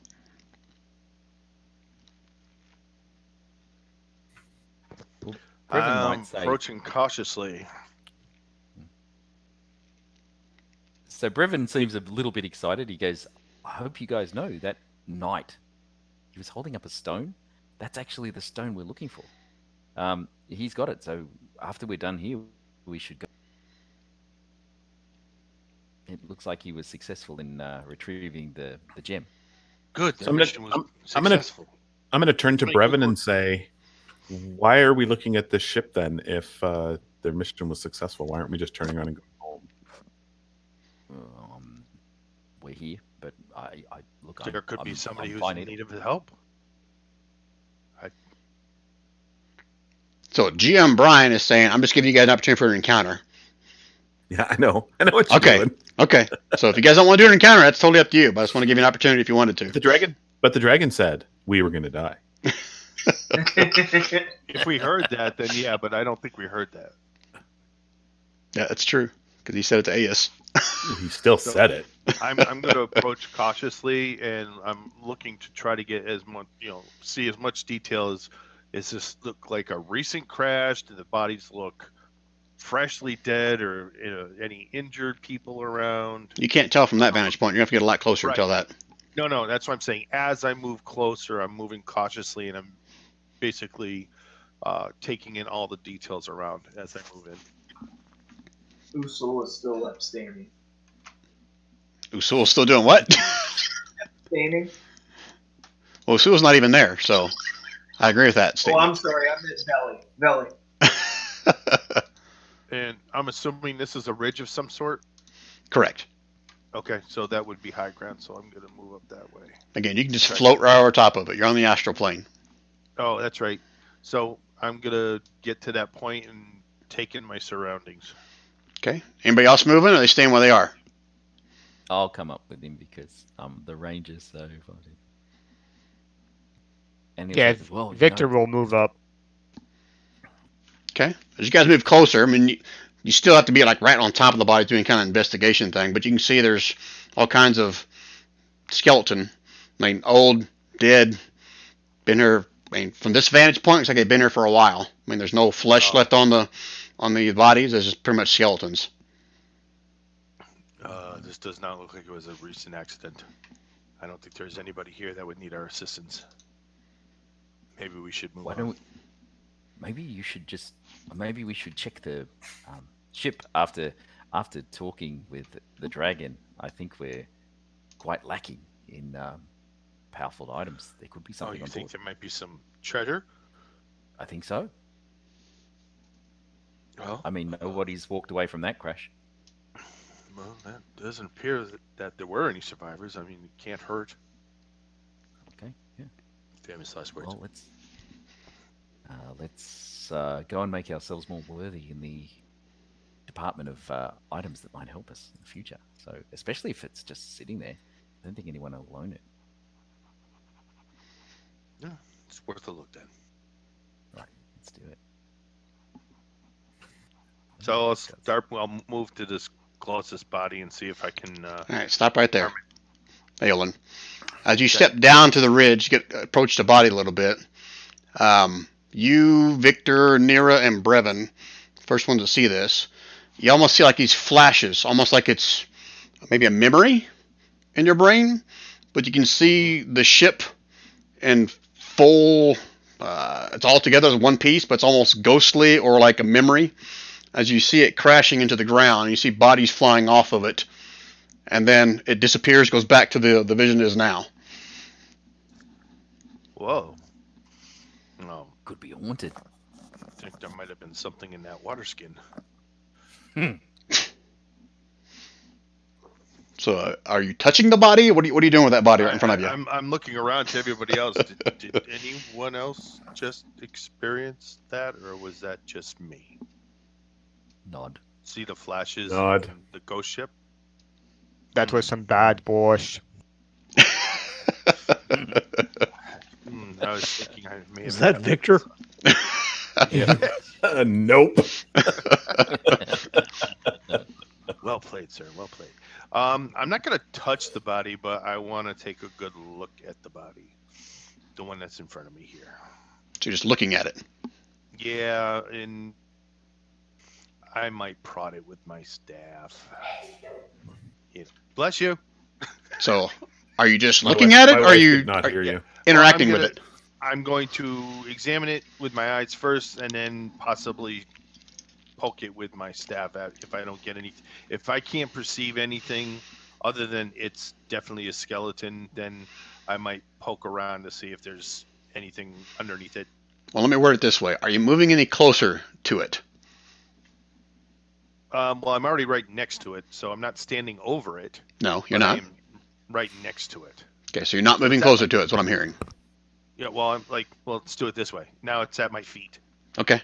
As you step closer to the body, and the body's just lying there not moving, but you see another ghostly visage of a human kind of sit up and scream, and then it disappears again.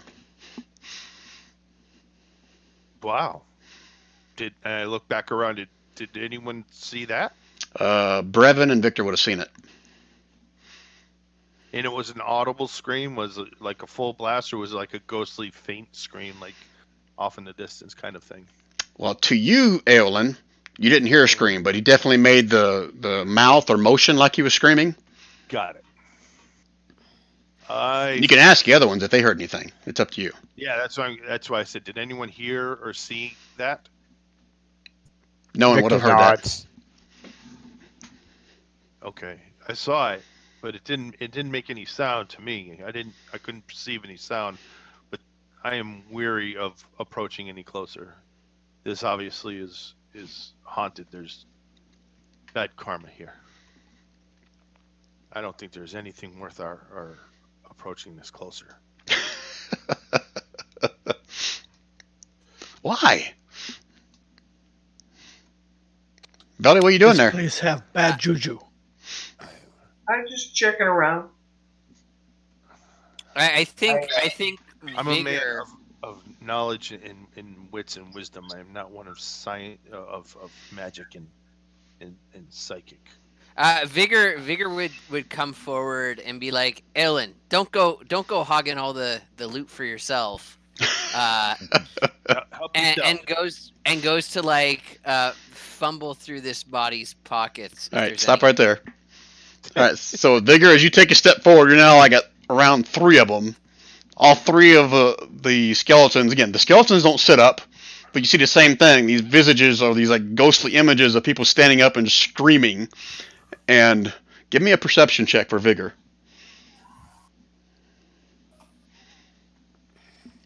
Let me switch to the chat so I can actually see what you rolled. Okay. 19. All right, this one next to you could have swore it said something like, "Don't come any closer."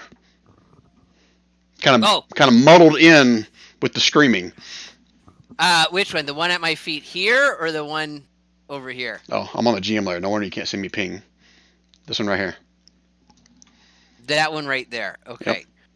So if I draw what I'm going to call the loot line, his definition of the loot line is "don't come any closer" is probably something like this, right? I'm not sure I can answer that for you. Okay, so Vigor's like, "Oh, guys, I think this corp just told me to not come any closer." What he didn't say was that I couldn't loot this body, and I'm going to check. Just gonna reach down and check the skeleton's carcass for anything? Yeah, see if there's anything hidden amongst it. Okay, so 1 second, please. And I'm going to basically move myself. Nope, you're not moving. You roll initiative. As he reaches down and touches the body, you see this almost like ghostly flame erupt from the center of this ship. This big pyre of ghostly flame that arises. You can everyone can start hearing these wails, these screams of something in agony. And now we can all roll initiative. That's a good sign, right? I guess it would help if I was on the right layer. I brought the turn order for you guys. Look at this shit. That's the big rolls, man. Nat 20 right Kelly there. dies first. No, sorry. You think that's a good roll? By the time it's my turn, I'll be able to run away. I think Victor's going to take a nap before his turn. Okay, everybody in? Yep, Brian, switch mine to 16. I forgot to select the token. Okay, no worries. 16. I mean, I prefer to keep the 20, but... I know you would. I'd prefer to keep it too, but not really. All right, sort descending. Everybody's in, right? Mm-hmm. Let me see. Wayne, you're playing who tonight? Victor? Hey, good job, Wayne. Dead last. All right, so Brevin, you're up first. You see this ghostly flame kind of shoot up in the middle of this ship. It's not burning the wood, but again, like a ghostly flame. What do you want to do with that information? I go, it's a ghost. It's angry, and I will shoot at it because I like to shoot stuff.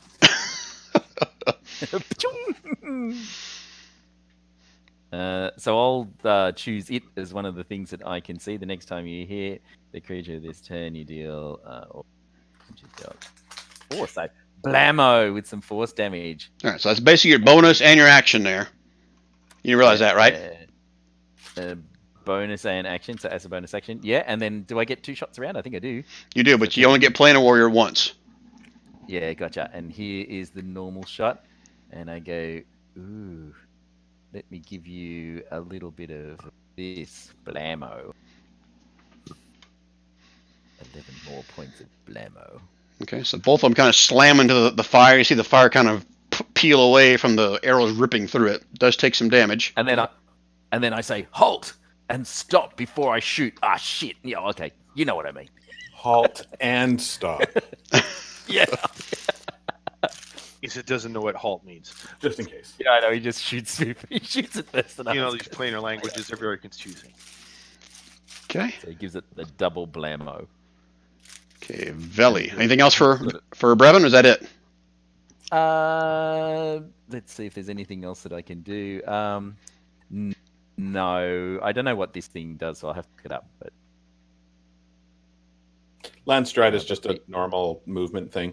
The only other thing that Brevin can do, but there's only one target here, so the ethereal step feature that you've got is a pretty cool one. But you can't. It doesn't help you with only one target. Yeah, no worries. But I can hide in plain sight, so that'll give me maybe a bit of bonus next round. So. Okay, but you're staying down close to the ground, right? I am. Yeah. Okay. Okay, to hide is going to be an action, though, if you want to do that. You got to spend then I'll 1 wait. minute to hide in plain sight. Wow. Okay, don't worry about that one. I'm just placing them because I haven't read them all yet. So No worries. None of that. Just the 2 shots. Okay, so you're not moving, though, right? You're staying right there? I will just step a little bit back, because I've got plenty of range with my bow. So. Okay. Are they 5 foot squares? You're a 5 foot square.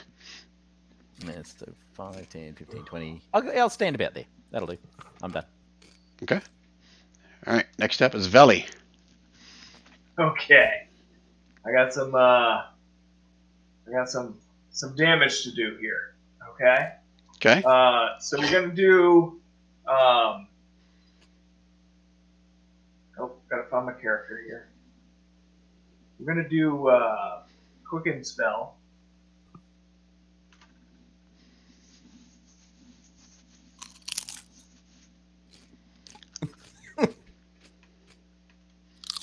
Chips. Someone like I'm gonna spend. The flame is crackling. Oh, that's what that is. To change this to a bonus action.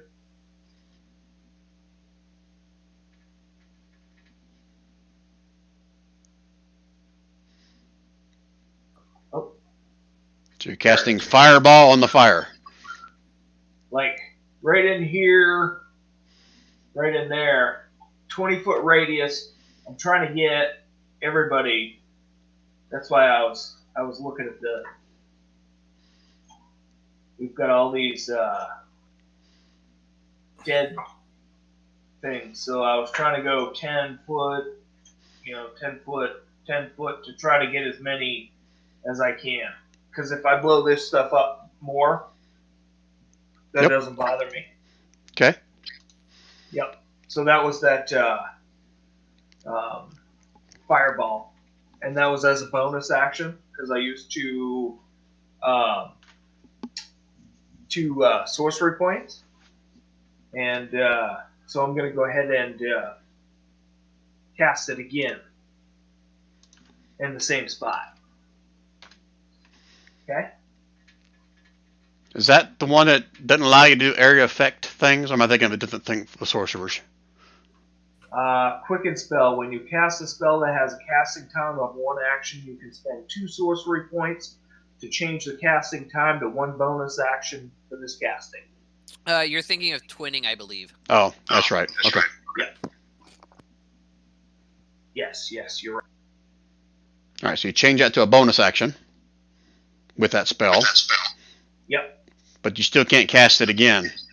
Because, again, the rules with 2 spells, one has to be an action of a cantrip, the other has to be a bonus action of a spell. Okay, you're right. I did know that. And so what I will do then is there was one that was standing up. I believe it was in this area. Their ghostly visages kind of sat up. Yes. Yeah. But then disappeared. So, they disappeared. Yeah, if they stood up, screamed, then they disappeared again, just like the ship did earlier. Kind of appeared, then it disappeared. Okay. Are there any targets out there whatsoever? But you still see all the dead skeletons all over the floor. Okay. Then I'm going to hit one of them with that.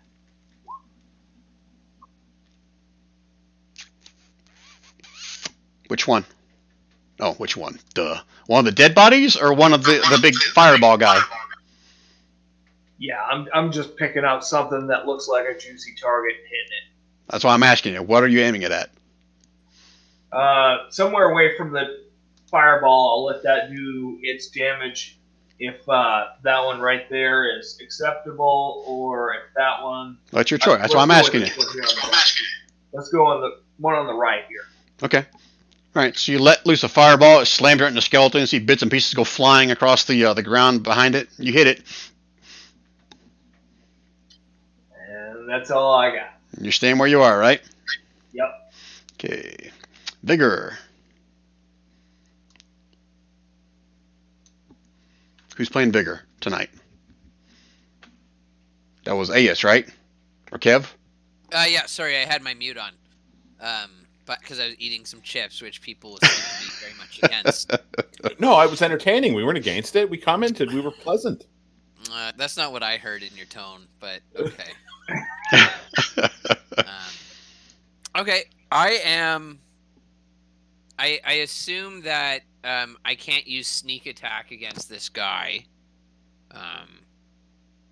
So because of that, I am going to use color spray on.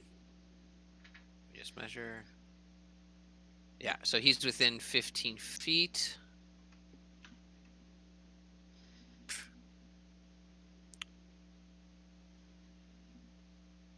So I'm going to cast Color Spray at level 1.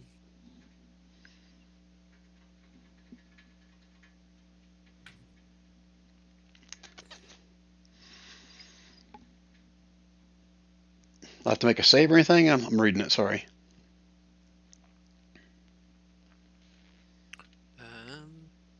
Oh, we're trying to blind them with this. I don't think about a save. It's automatic?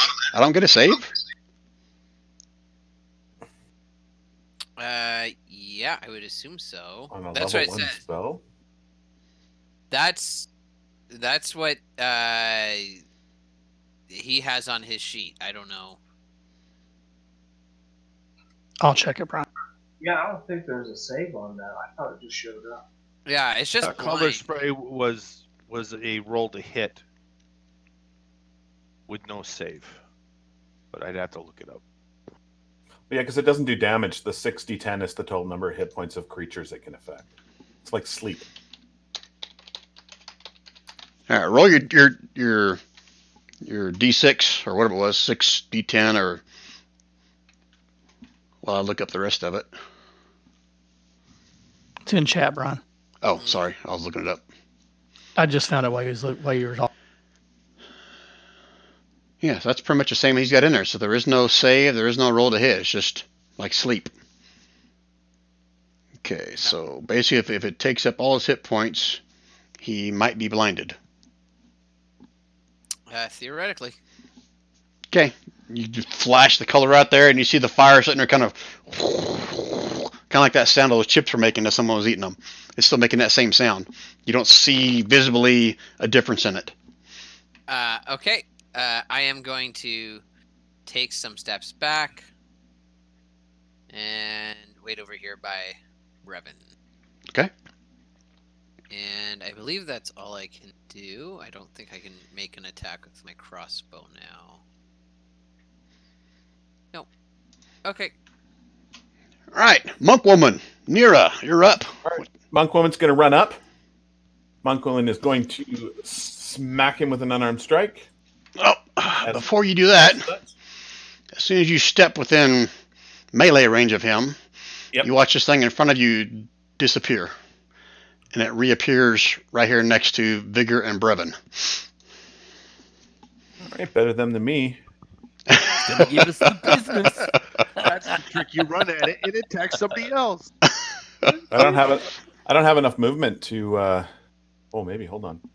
I haven't used this in a long time. Let me see. The old scaredy ghost. You run up and he goes, "Oh, I'm running away."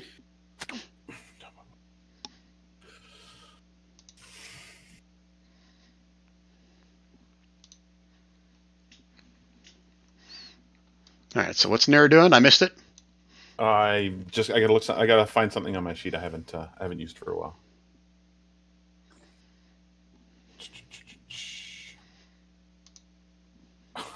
It's been so long since I've used Shadow Step, I can't remember where it is. Can't remember what the distance is. There it is. Okay. Oh yeah. Okay, so I'm going to use my bonus action, and I'm going to disappear here, reappear right here, and then I'm going to smack with the smack that I did. Do you want me to re-roll it, or do you want me to use that smack? Oh, where's it say you can move? A strong wind blows around you, blah, blah, blah. Oh, sorry, that was me. That was me by mistake. No, that's warding wind. I'm talking shadow. I just did Shadow Step. Oh, I thought someone said warding wind. That's why I got confused. Sorry. No, Okay. I just did that. Okay. All right. So I used my bonus action for that. Went right up in front of him, smacked him. I already rolled one smack. Do you want me to re-roll that one? No, that's fine. You can take that one. Okay. So I smacked him with that one, and then I'm going to use a key to try to stun him. Nice. So it's a DC 15, and it is a Constitution saving throw. Okay. How in the hell does this thing not have immunity to being stunned? Right. Welcome It's to the hard, wonderful actually. A world lot of Muck. things don't. Yeah, a lot of things don't. Well, have it. shit. I got him on GM. He made the save, but I'll do it in the open in front of you guys. So I'll do another one. Yeah, figures. Brian, we trust. Yeah, you could just say you did it, man. It's fine. So you watch the fire kind of, and it kind of like pauses for a second, almost like it's like spitting in and out of reality, but it's Okay. doing something strange. I'm going to smack him one more time. Smack him while he's down. That hits. And then I am going to just step back a little bit. I have 25 more feet of movement, and I am done. Okay, so remind me, is that something he does a save at the start or end of his next turn, or how's that work? He's stunned until the end of my next turn. Well, don't you suck, Miss Monk? I do. It's true. Master Monk. It's a well-known fact. Master Monk of Pain. Yeah. It's okay. I got a secret for you. All right. Anything else for Nira? No, I'm done. Okay, Aldum, you're up next. Aldum looks from point A to point B when the damn thing moves, charges forward to here while muttering arcane words and casts this. He casts Constitution save. Oh, Shatter. Supposed Sorry. to be shatter. Yeah, I see at the bottom. Yeah. So when someone is stunned, does that affect Strength and Dex saves, not Constitution saves? Do you want the text for that, Brian? No, it's fine. You just tell me what I got to do or don't do. It is a con save, or takes the 3d8 damage, which was 12 of thunder damage. Or half damage if he makes a save? Correct. Okay. So half damage. You guys are whittling away at this big old fireball. Anything else for Aldum? He raises his shields to get ready to take a blow. Okay. All right. That's So before Aolin goes, hold please. Do layer token. That's what I figured.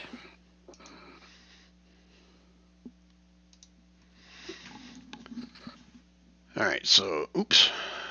Well, I did roll for 2 of them, so I didn't roll for 3 of them. So my fault. Let me go back and roll the initiative for this guy.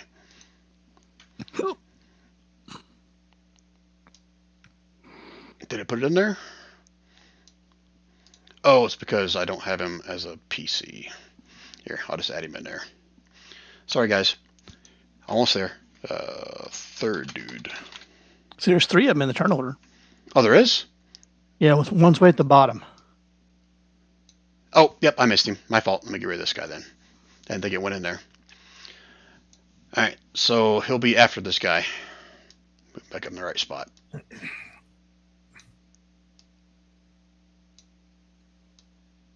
I can get him up there. I'll be after Aolin. Shit, can I get this right? Put everybody in the right order? There we go. That looks right now. All right, so 16 was this guy. Gonna run up here. 16 was the one that I just... Oh, okay. Yeah, I see what you're saying. So, did I screw that up? Which one was Nope. 16? No, No, you're right. we could only see You're right. one before. That's what confused me. Okay, The damaged one was at 16. okay. He's the one that we So- get attacked. So he's the one that can't basically do anything because he's stunned. He's stunned. Yeah. correct. So we go to 15, which is this guy right here, the second guy I rolled for. And he's going to run up to... Well, hell, he's going to pick on Nira because Nira's the one that hit him. I think Veli did as well, didn't Veli hit him as well? I don't know who I hit. Okay, well, you hit Yes. somebody. He did. So here goes one for Nira. As the flames actually engulf you. And you see these ethereal ghosts kind of whirling around inside the flames themselves, and these kind of ghostly looking weapons are coming out of thin air and just slamming into you. And then another one for Nira. Holy shit, look at me rolling good. And then the next two are for Veli. Damn! Ah. And that is his turn, as you guys are now engulfed inside this flame. Okay, Aolin, you're up next. Okay, well, I saw the good that the monk did on the other one, so I'm going to take a page from that attack and step in on this one that's just popped up here, and I will do attacks. Let's see, I have 2 standard and then, or no, yeah. 2. Well, while you're thinking about what you're going to do, Yeah, I'm ready to go. it disappears. No. And reappears back down here by Brevin and Aldum. All right, so that was 5, 10. Let's see. 15, 20, 25, 30, 35, 40, 45. There is no running away from a monk. We are fast. And then I will attack. Let's see. Where is... Here we go. First strike. Wacko. 15. Does not hit. Second attack. 18. That one does hit. Key point. Stunning attack. You fuckers. Fucking monks. Mine's a DC 16. Con save? Yes. Okay, I'm doing this not in the open, so hopefully I roll. Yeah, there we go. That's better. All right. So then I'm burning a second key point for flurry. 2 more attacks. All right, let's see it. First one. 18. Yep.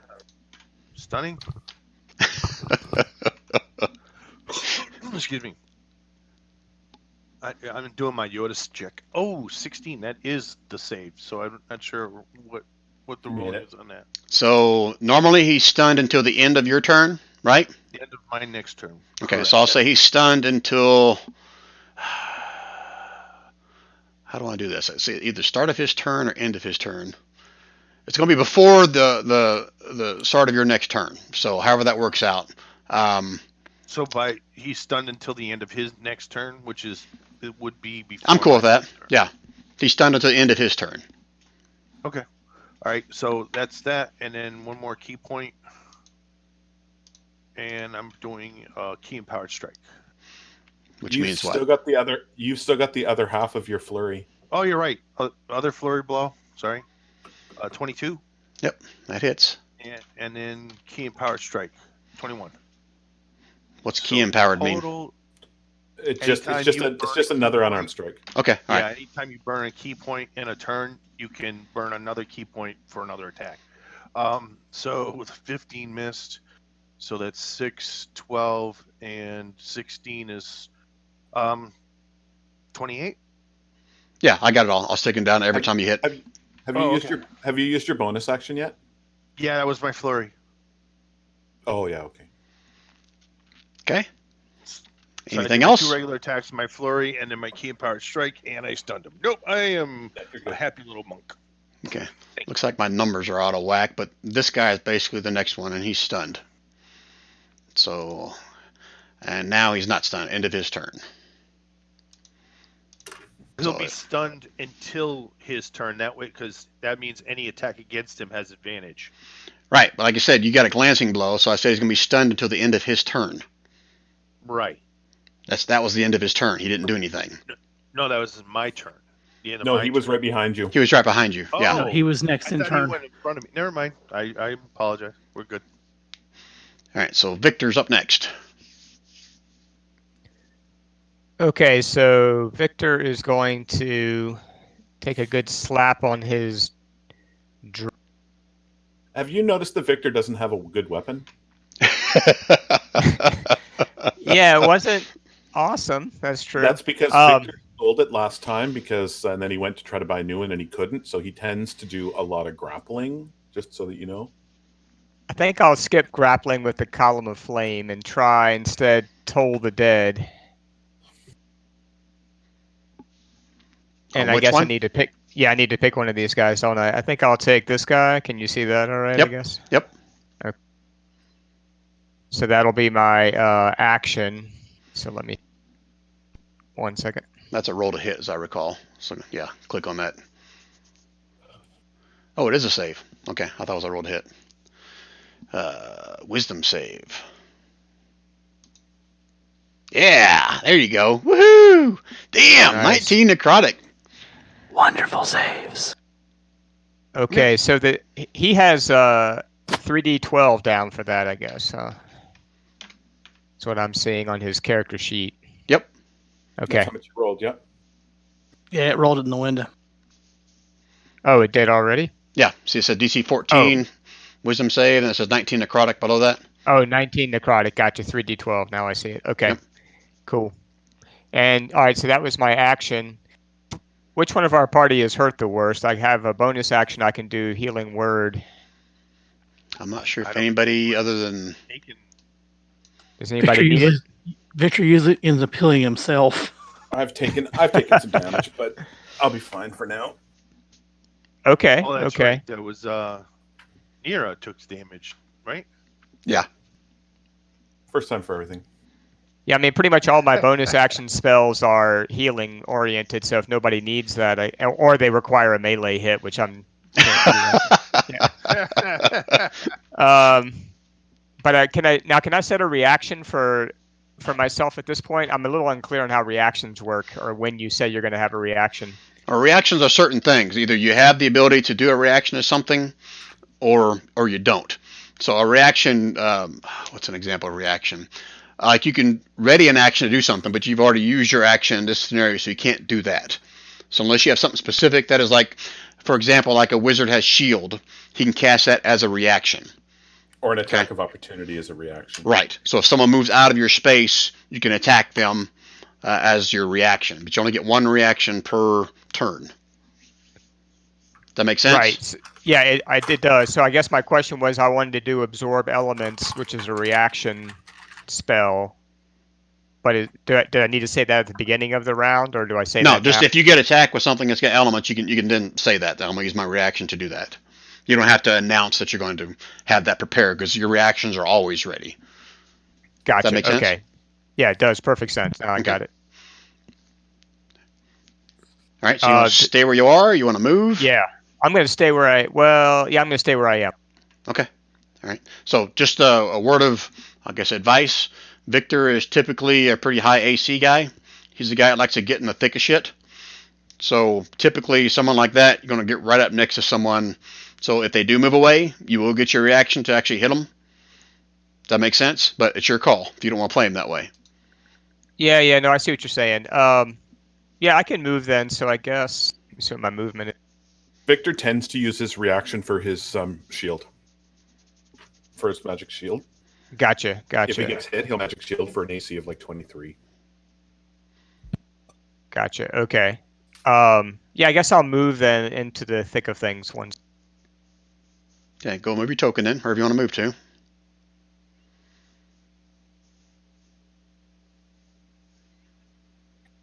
Okay, I think I'm good. Yep. Okay, so another word of, I guess, advice. In this position, you are flanked. Now, not all DMs play this way, but I do. So basically, if you have an enemy on each side of you, they'll get advantage on their attacks on you if you're in between them. So that would be a bad spot to move to from that standpoint, to get flanked. Does that make sense? Yeah, so maybe over here would be a little... Yep, correct. Okay, thanks for the advice. Okay, no worries. Okay, so that's Victor's turn then. Okay, Brevin's up next. What's Brevin doing now? You doing now?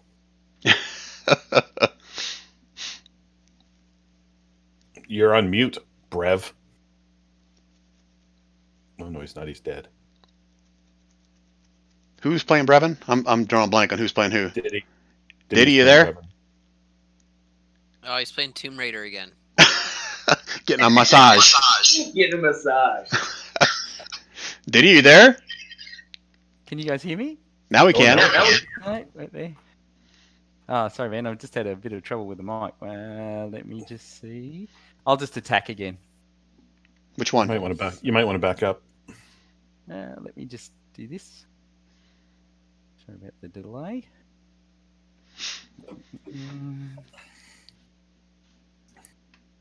There's 3 targets now. Use your ethereal These step out, and sorry, guys, we hit won't each one see. of them in a separate hit. Let's go. Yeah, you guys can hear me? Yep. Yeah. Ah, perfect. Sorry, guys. I couldn't hear you. I could hear everything else. All right. So, do I have a power that will get me away from these critters? You do. Yes, that new step. All right. So let me just do that No, one. it's called distant strike. Distant strike. When you take an Okay. attack action, you can teleport up to 10 feet before each attack to an unoccupied space you see. All So you right, so I'll teleport go 10 here. feet, take a shot, teleport 10 feet, take a shot. Excellent. All right, here we go. And so you one can of do it those. 3 times if you hit 3 different creatures. All right, so I'll hit that one. I'll go for the one that's a bit more damage. This little fella here first. And then the second shot. Ooh, that one. Ooh. Which one were you shooting at for your second shot? This guy over here. All right, so let me do this. Even, it's Vigor. Odd, it's Aldum. Okay. Aldum, give me a dex save.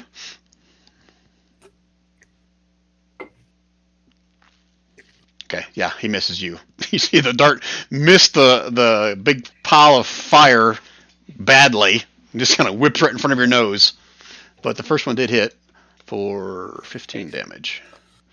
Excellent. And then I'll bounce back 10 and then 10 again. Yep, that's it. And then if I've got my movement.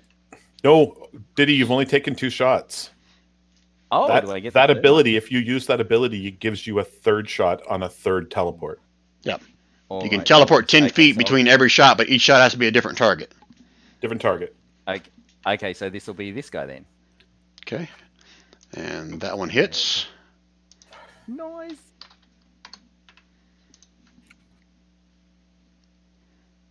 Okay. And that's Okay, it for so- Brevin. That's it for Brevin. Close to the treasure boat. Okay, Veli. You're engulfed in a bunch of flames and ethereal weapons whacking at you. All right, let's kill some shit.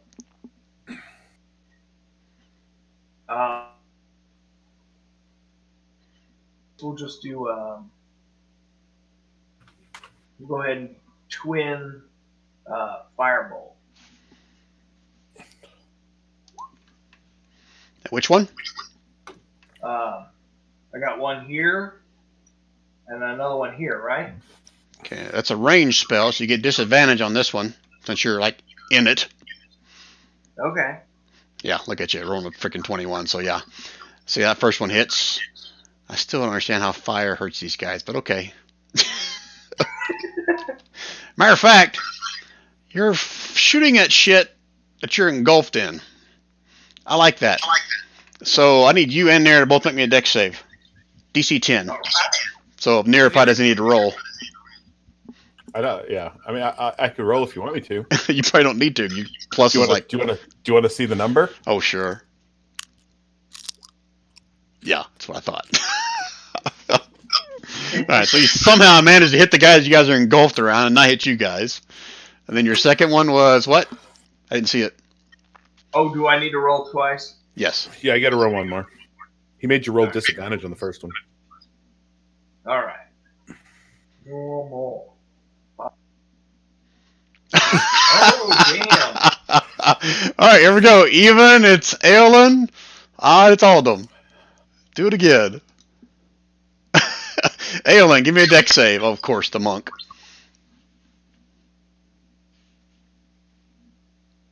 We're on the side of Save. combat, yes. Coming right up.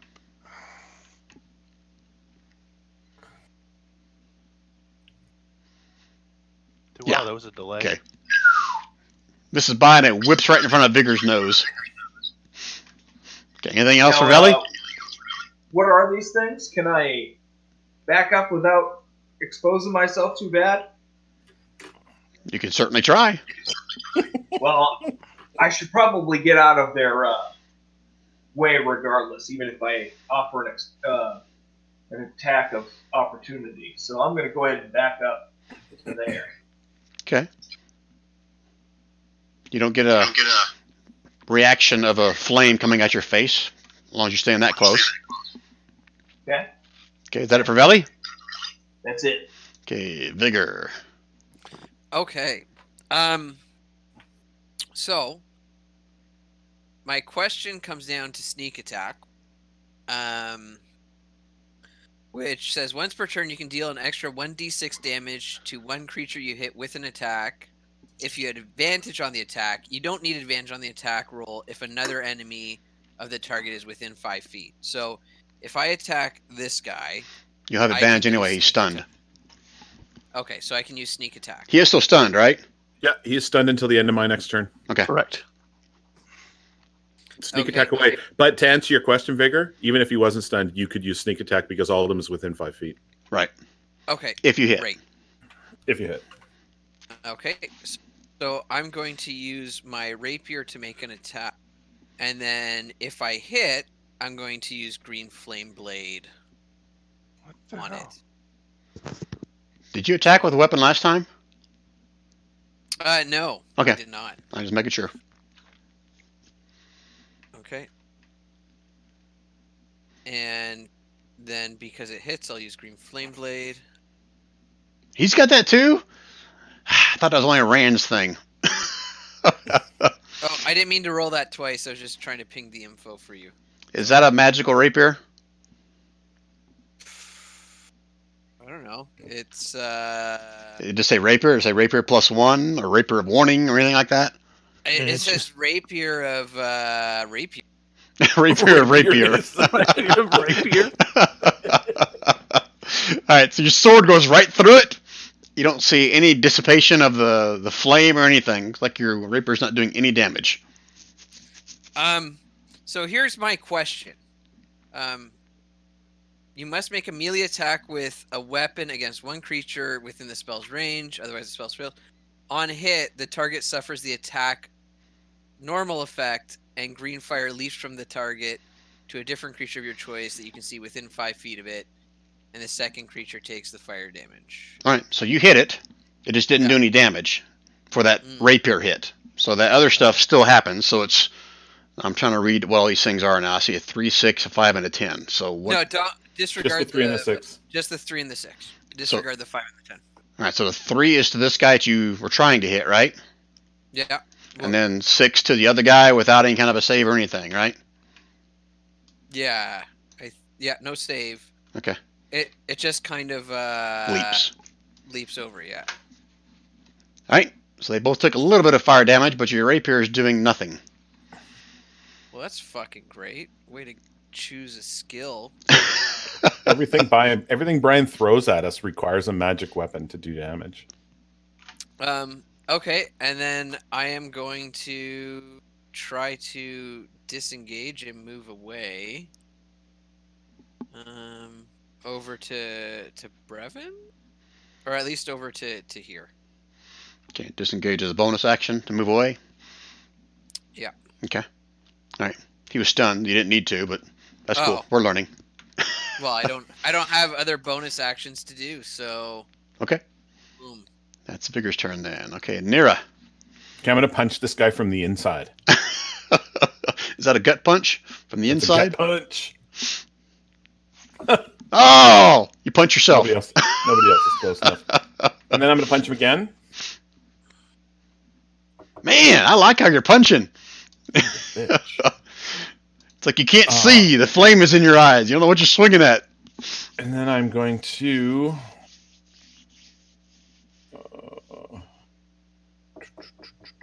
yeah, I'm going to use my bonus action to do another unarmed strike. That one hit. That does hit. And then I'm going to use a key point to stun the motherfucker. That was a con save, right? 15, yeah. Damn! And then I'm going to run over here. You're gonna run away, huh? I'm a skirmisher. I run in, I punch people, and then I run away. I have get it. mobile now. Hey, I'm happy. I hit you this time, so I'm happy. So this guy's no longer stunned now, right? End of your turn? And I haven't declared it's the end of my turn yet. It is now the end of my turn. Okay, thank you. Okay, Aldum. I can safely say Aldum doesn't have a single magic weapon. However, he doesn't use weapons.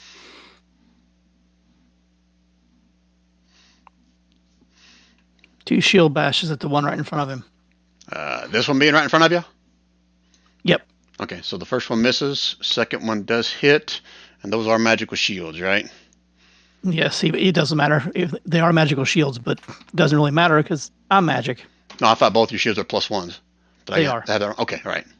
All right, so that second one hits. Bastion still standing in front of you, though. Anything else? Yep. That's all he'll do. Okay. Next one up is number 1, this guy. So he's got a decision to make. Well, he's got multiple decisions to make, so he'll just do this one first with advantage on Aldum since he is flanked. Why is it not showing up in it? Oh, I gotta click it a second It time. is. You missed. But it's not advantage, though, is it? They only rolled it once. Yeah, only rolled it once. Oh, I didn't have him click to advantage. Let me roll it again. you still missed. Because you got 2 freaking shields. Alright, so public advantage. So he'll do another one. This one I've got actually marked. Yeah, I can't hit shit. You missed. And he'll do one more of these, of course.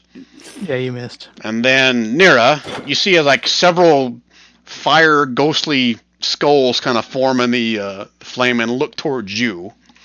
Right. And let me read this because I don't want to put it out in the open. I want you guys to be guessing what the hell this is.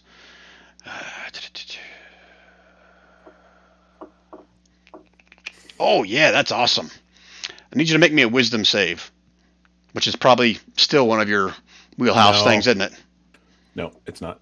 DC 16. All right, so you guys watch as Nira, I'm going to leave you on the screen, but basically Nira disappears. Nira, what you see, doesn't say what happens to you. It just says you disappear for 1 minute. And as an action, you can repeat your saving throw. On a success, you return back to where you were before. Okay. Doesn't say where you are, so I'm assuming you're probably in some kind of a ghostly looking flame with a bunch of skulls looking at you or something like that. All right. Okay, so I'll give you some kind of a weird token I'm thing. make a 1 minute sandwich, which is 20 minutes in game time. Again, you can still make your save at the end of every one of your turns. You can still do that. Betcha. Okay. Yep. All right, so that is his turn, and he'll stay there. And then number 2 was this guy, and he's going to... Where's the other monk? He's going to do that first. Aolin, you stunned somebody, haven't you? One in front of me, yes. I stunned him briefly. Okay. Oh, this one is stunned, didn't he? I got the little... No, I stunned that one. He stunned the one that he's right beside. Okay, all right, so this one doesn't get a turn then. So he's stunned. So, Yep. And then Aolin, you're up next. Mm-hmm. So I am going to rinse and repeat. Gonna attack the one that I'm standing in front of again. So first unarmed strike. Hits. Key point. First stunning blow. On this one? Yep. That hits. Another con save for me. This is a 16. Damn it! I hate you guys. So my next unarmed strike is at advantage. Yep. So 16. Nope. Okay, and then flurry of blows, key point. 2 more strikes. 25. Yep. And 25. Yep. Both of them hit. Take some damage, but still standing there. Okay, one more hit for key power strike.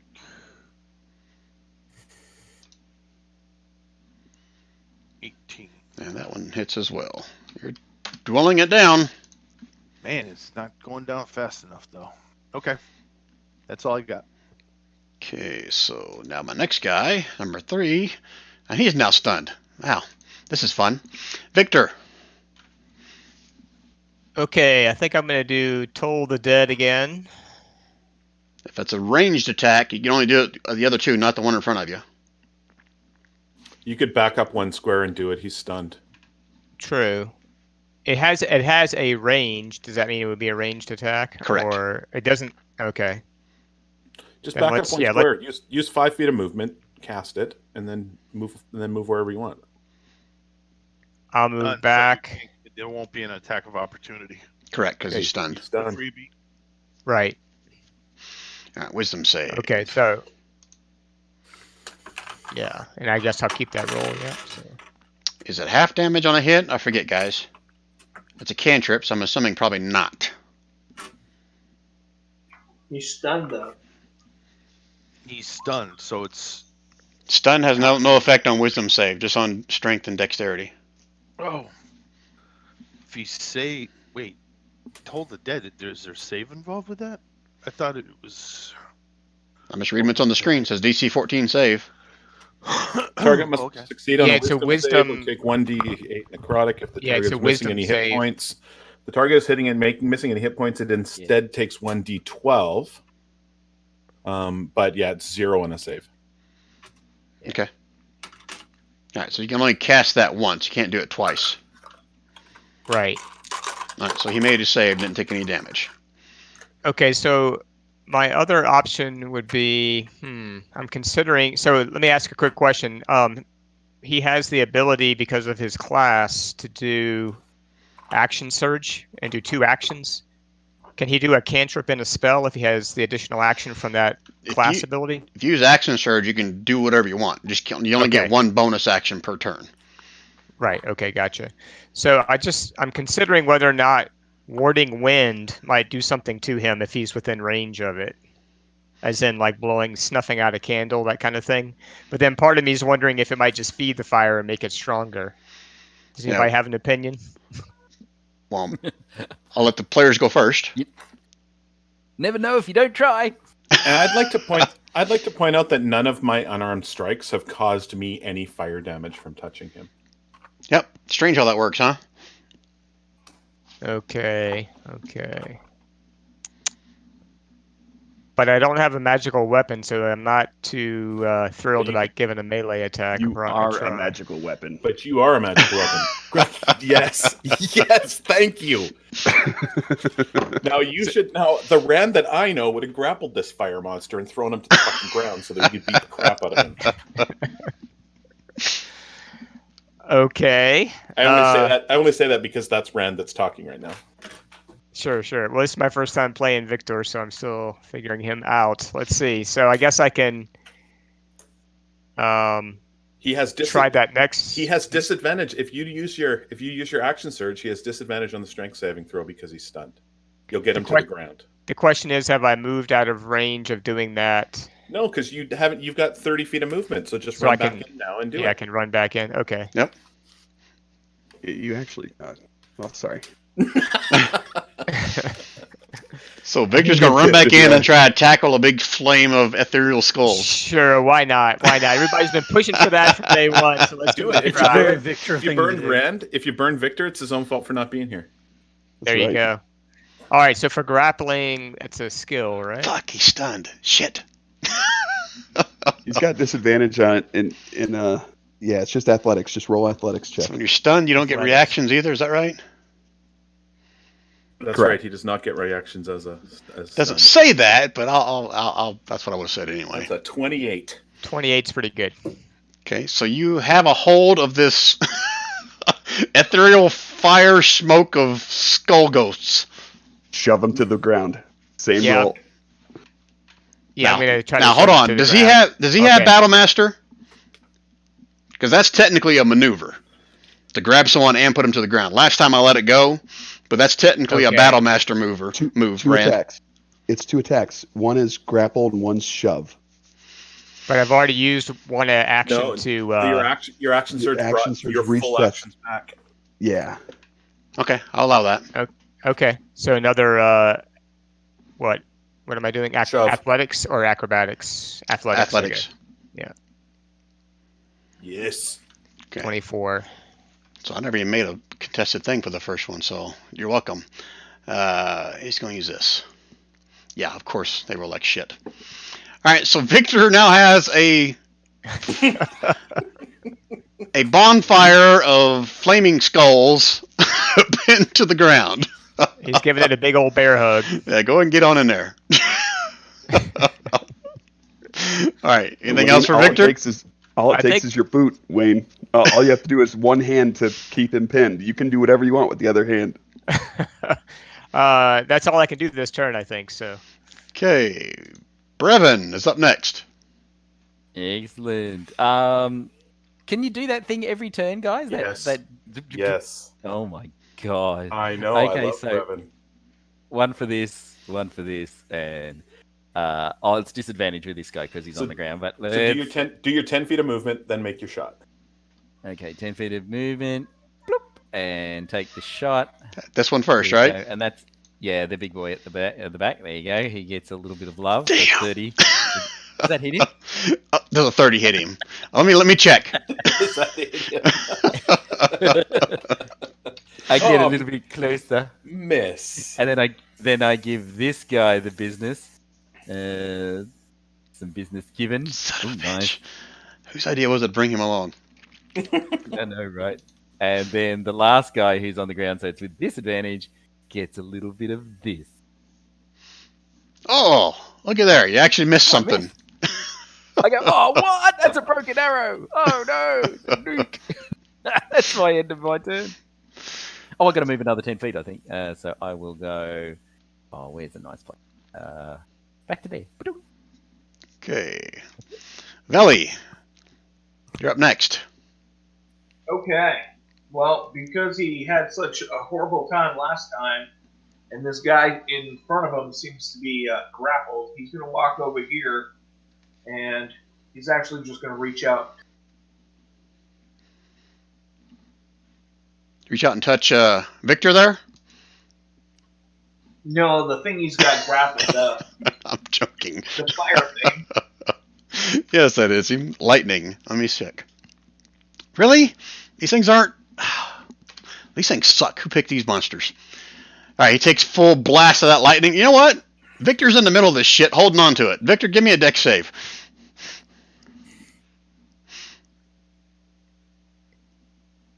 You take half that damage, so take 8 points of lightning damage for Victor. It doesn't say it shocks the creature and anybody touching him. It just says it shocks Victor the creature. is grappling this motherfucker, holding it to the ground. It doesn't say it shocks anybody who's touching the creature. I know says it doesn't say that, shocks- but the DM Brian says that. Oh. Okay, so what was the tally then? 8 points? Is that what you said? Yeah, 8 points. Mute it. Mute your mic while you cry, Brian. You picked the monsters. Don't be pouty. All right. What else for Veli? You know, just going to back up a bit again. Oh, shit. Okay. Digger. Okay. Well, seeing as I don't have really too much more to do, is this a touch spell? That is not a touch spell. I am going to do what Vigor normally does for Victor in a weird tag team event. And I am going to cast Enlarge Reduce on Victor. Yes. So Victor can be enlarged to double his size and its weight, and grapple some sweet, sweet fire. Shit. All right. Anything else for Vigor? No, I don't think I can do anything because rogues you can't attack with a bonus action, right? Not unless you have some kind of a thing that allows him to do that. No. Okay, then that's bonus it. action. Bonus action is usually reserved for Yeah. disengaging or hiding. I think dash Yeah, as and I- well. Yeah, and I don't want to use that spell because that's not gonna work. Anyways, okay, yeah, that's it. Okay, next up is Nira. You can give me another, what was it, wisdom save, I said? Yep. DC 16, as I recall. Nope, still gone. You are still disappeared. Okay. Oh, yeah, that means, which one did you stun? Was it this one? No, it's the one on the right. This The one bottom right? The one that's The one that grappled. Victor's now restraining. Okay.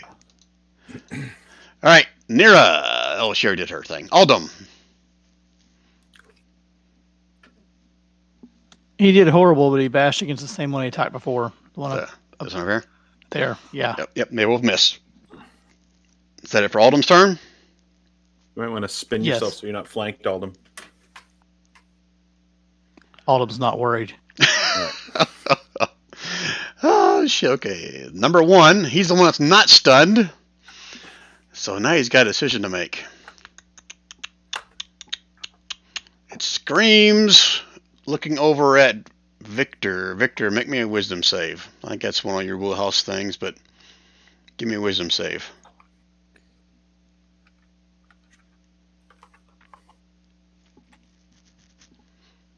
Ah, okay. You feel yourself kind of blinking out of existence for a second when you come back.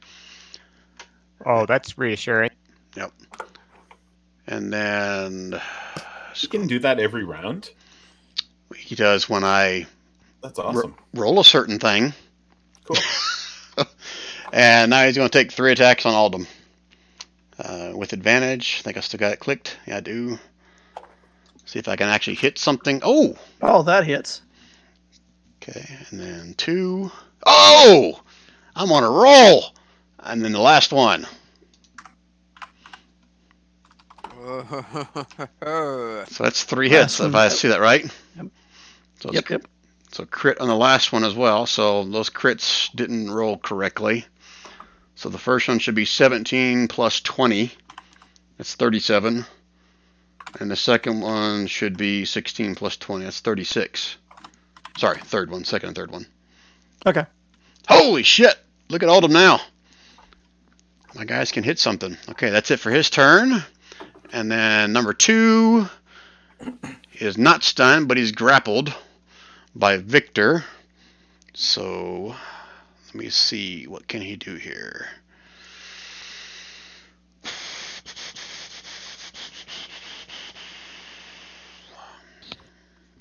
Brian out of character, obviously, because I don't have one.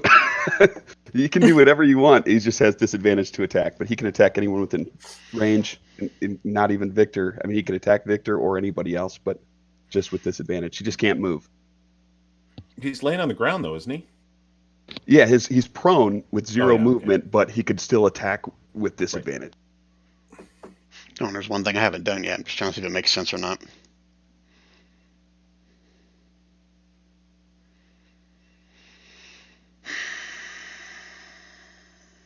So you're holding it down. So if it wants to stand up, it needs to make a contested dex or athletics. So fuck it, he's You going can to do use that his first. Whole action, Brian, to make a contested, to release the grapple. The prone thing would come afterwards. So he All right. uses his action to release the grapple and his movement, half his movement to stand up. Yeah, but he has to If roll he manages versus to get the yeah. grapple first. Yep. So, and he's athletics. He can't use the acrobatics. Okay, make me a wisdom save then. You talking to Victor? I'm talking to Victor.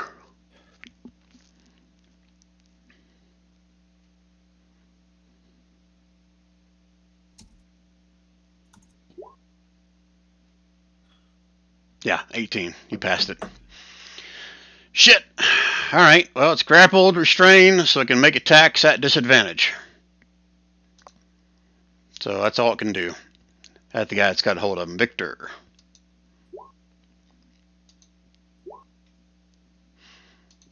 These are all disadvantaged, so I'm assuming a 19, a 20 Do either one of those hit Victor? 20 is a glancing blow, I'm assuming. Yeah, 20 is his armor Unless you class. use unless you use your reaction to cast shield on yourself. Yeah, I do have that reaction, which give me +5 to my armor class. Now, is he holding the shield? No, he's got shield reaction spell. Okay, but he's not. This is a question for Rain. He doesn't normally have a shield, does he? Normally, since he doesn't have a weapon, he has a shield, but I don't even know if I have that armor class built into his armor yet. But he'd have a shield, and just he's holding the guy down with one hand, and then pretty much just holds dead. Okay, if he casts shield, then none of those hit, so he's still pinned. So that's it for his turn. Aolin, you're up next. The guy in front of me is stunned for my last, so I am going to move with impunity. 1, 2, 3, 4, 5, 6, 7 to get some flanking going on. And good call. Because he is flanked, can I then do sneak attack? Nope, because he disappeared and reappeared over by Victor. Because he's as soon as I got there. All right. So let's see. He did that. That was. Let's see. It was a 1, 2, 3, 5, 6, 7, 8. So that was 40, which only gives me 5 left. But if I do. Oh, look at that. Perfect. Burning a key point. And do shadow step. 2 shadow monks. That's nice. Now, can I do sneak attack? Flanking attack, yes. Flanking sneak attack. Okay. And some little sneak if you've got some rogue in you. Oh, why? Yes, I do. So my first unarmed sneak attack. Yeah, that much freaking movement?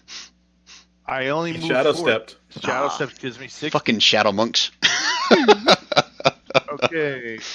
Whoa, it just did damage. Well, first you need to attack. Yeah, roll your hit first. No, it must not be set up right on my character sheet because I'm doing my sneak attack and it only did. No, sneak attack is not an attack. Sneak attack is just a damage. Just the damage. Oh, all right, so we're gonna do the unarmed attack. Sorry, my bad. Okay. So that was the first attack. Yep, that hits. And I'm burning a key point, making it stunning. And 3 points of sneak damage, right? So I need to add that to it. 11 points of damage so far. Yep, I got it. He's still there. I do a save against my stunning strike. Con save, is that what it was? Yep, beat a 16. Oh, he beats it. Double 24s. All right. So double 20s. That's not going to happen again, hopefully.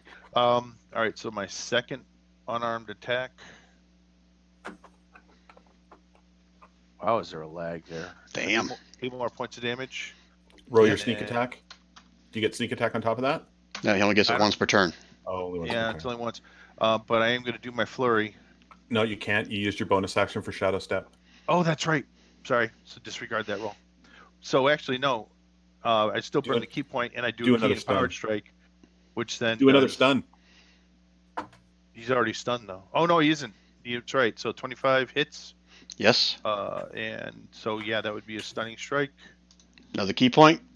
That's another key point. You're taking your key points down as you're doing this, right? Oh yes, sir. That's my last one. Looks like he saved, right? It was 16 to make the save, right? Yeah, he made it with an 18.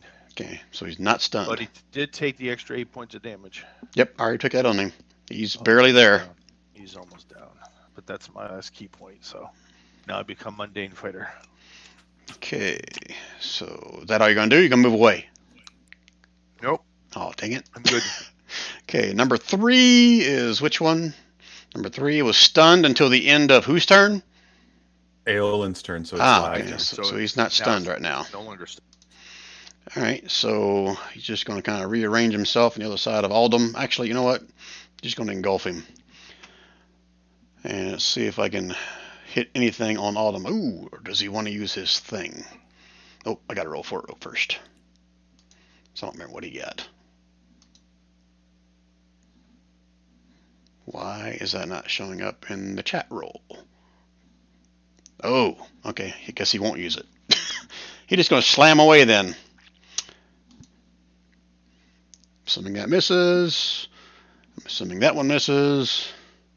22? That hits. Okay. And then last one doesn't hit. So that one hit for 18 bludgeoning. Doesn't matter. Autumn's Autumn. down? Yep. Ooh. Wow. I never would have guessed the guy that had 2 shields would be the one going down. Well, he was the villain to stand between 2 creatures. Yep. And you did like 750 damage in one round to him. Yeah, I did get 2 crits, didn't I?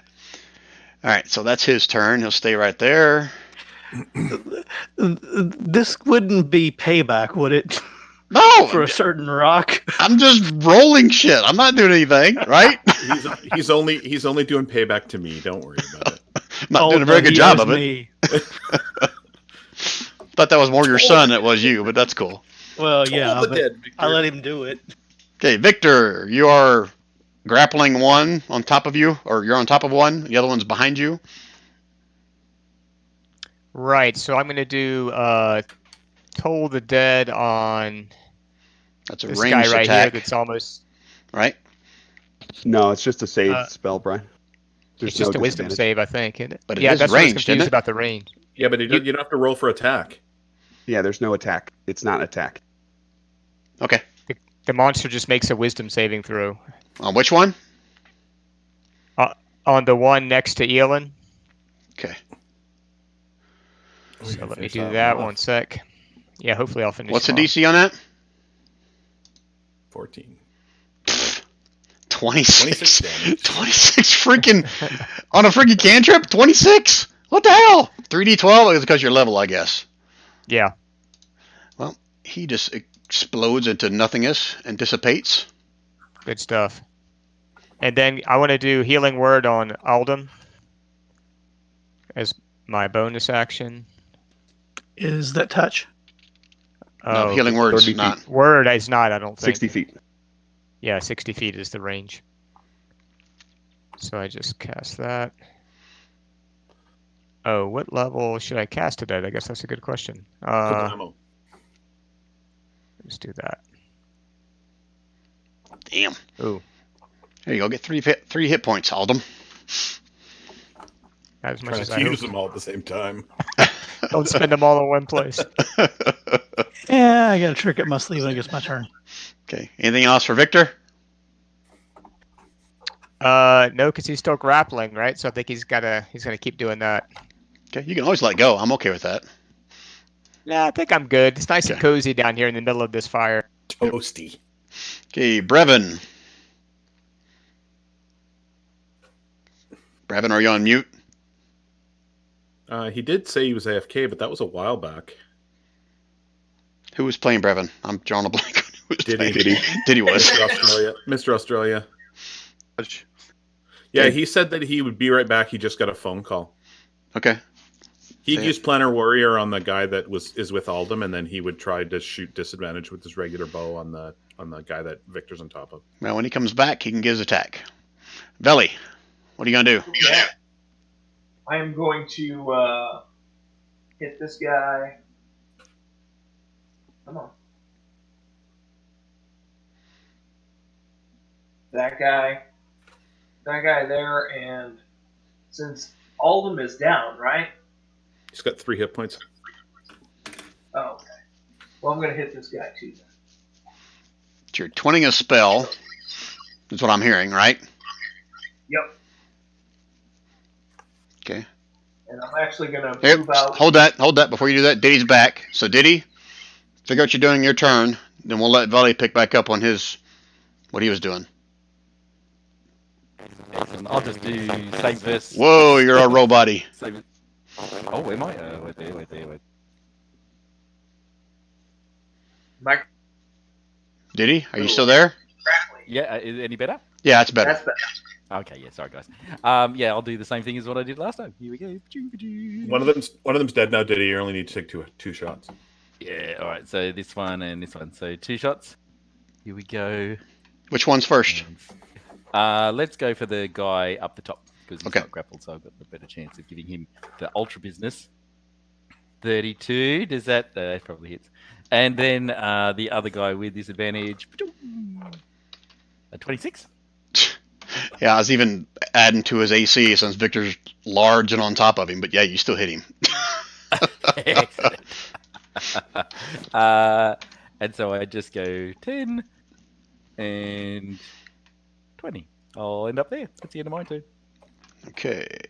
So Veli, back to you. You was hitting both of them with some kind of twin spell, is what I understand, right? Yeah, I was actually going to move over here so I could, get a little bit better shot. But yeah, I was going to twin my firebolt again. Okay. So this one's going to be a disadvantage. Oh. One more time, is it a disadvantage? Why is it at disadvantage? Because he's prone. Oh, okay. Do you want me to roll the next one at disadvantage, or? No, roll that one again. Okay. I'll take that damage, the 16 if you hit, but I just want to see what the attack is. Yeah, that misses. So now you can ignore your attack with this one at normal. Okay, there it goes. And 17 is a glancing blow, so that hits him kind of, sort of, but still does damage. Okay, anything else for Veli? Yeah, he's going to use the rest of his movement to go towards Aldum. Okay, let's see it. Oh, I can actually get there. Are you taking a straight path that way? Yeah. I don't think I have anything to worry about from that grappled. Well, he'll still get an attack. It'll be a disadvantage, but he'll still try to get you. No, he's 1, 2, 3. He was right here. 4. He passed right through this block right there, which is in 5 feet of that guy. Right, he was right here, and he went diagonally to Damn it, here, that spot there. to here, to here, and then to here. This spot right here. Come on, you're about to kill my guys. Don't steal my fun. This gets one attack at disadvantage. Ryan just wants to win. Look at there, 14. See? He's fine. Okay. So that's it for Veli's turn, right? That's it for Veli. Okay. Vigor, you still there? Yeah, still here. I am going to probably regret doing this. But that's 15 feet. And I am going to use Lightning Lure on this monster. Okay. Is that the one that pulls them away? If it hits? You create a lash of lightning energy that strikes at one creature of your choice you can see within range. The target must succeed on a strength saving throw or be pulled up to 10 feet in a straight line towards you, and then take 1d8 lightning damage if it is within 5 feet of you. So it only takes damage if it comes within 5 feet of you. Yeah, because I'm pulling it 10 feet towards me. Alright, so strength save. And it's like 15 feet away. DC 16. So, okay, that's a glancing blow, so it gets pulled 5 feet towards you. Okay.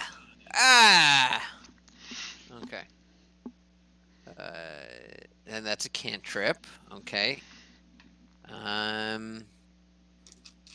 Then I will take a step back and shoot at it with my crossbow. Is Lightning Lure a bonus action? It's a cantrip. No. Okay. That's it then. Okay. All right. So Nira, another wisdom save. And it just saw. Oh, he should have been doing concentration saves every time he got hit. Yeah, he should have been. All right. So fuck it. You're back. My fault. Right, I am. My fault. I didn't keep track of that. Punchy McPunch. This fucker's going down. He pissed me off good. No, wait. Reaction. Boop. No. Fuck it. I'm gonna leave him there. That's fine. I got Shadow Step. I'll come visit him. So first he missed. 15 misses. Yep. Oh, better go on mute. I've got the crazy kids bouncing around once. Oh, I got some lag. There we go. That one missed. Now I'll use my offhands, my third hit. That one hits. Yep, that one does. To cause a stunning strike with 1 key point. I just let you back. You're going to stun me. Con save? Is that what it was? Yeah, con save. Wow, there is some lag. Well, he made his save. Okay. So was that a fourth strike, that last one? I missed anyway. No. I remember I had some lag. Okay. All right. And then I'm going to back up over to here. And this guy didn't use his reaction yet. It was this guy here. He doesn't get it from me anyway. Oh, because you're freaking Shadow Monk. Because I have mobile. All right, Aldum, you're alive. Barely. Barely. Yeah. You know what? Aldum doesn't back down from a fight.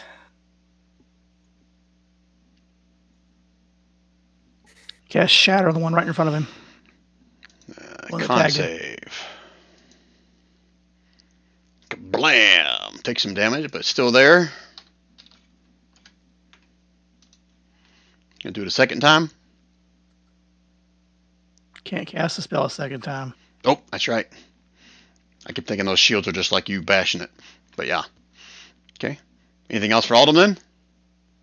Nope. Okay. Just get ready to get hit again. Number 1, that's this guy. Yes, it is. But Nope. Well, number 1 is the guy that's dead over here.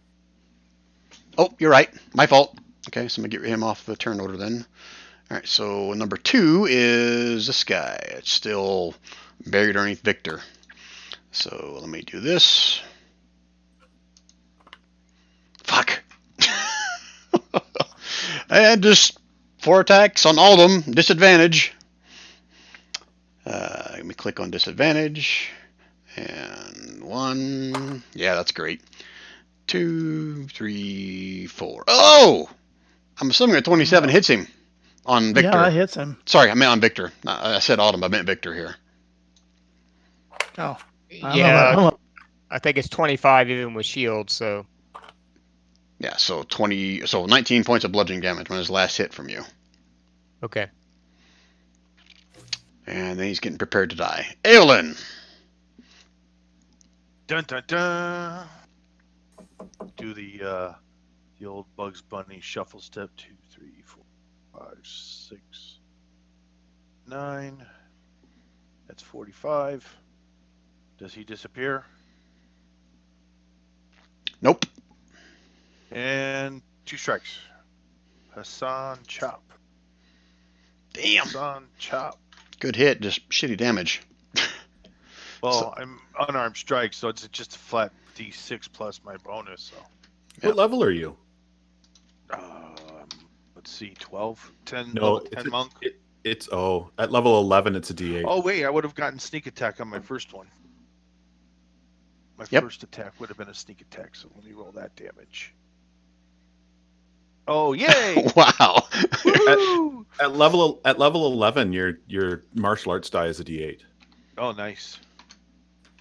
So that'll be next level.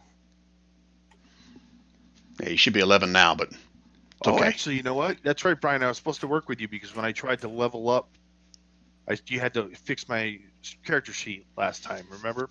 I'll do it after this game. Okay. No worries. All right. Anything else from Aelin?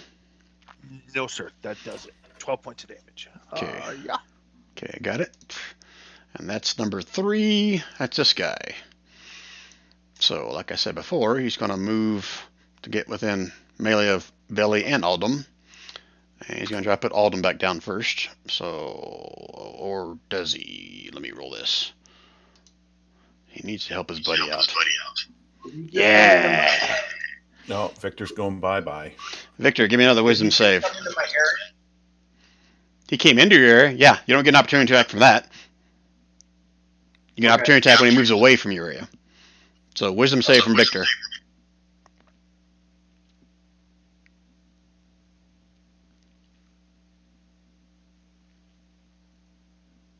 Wayne?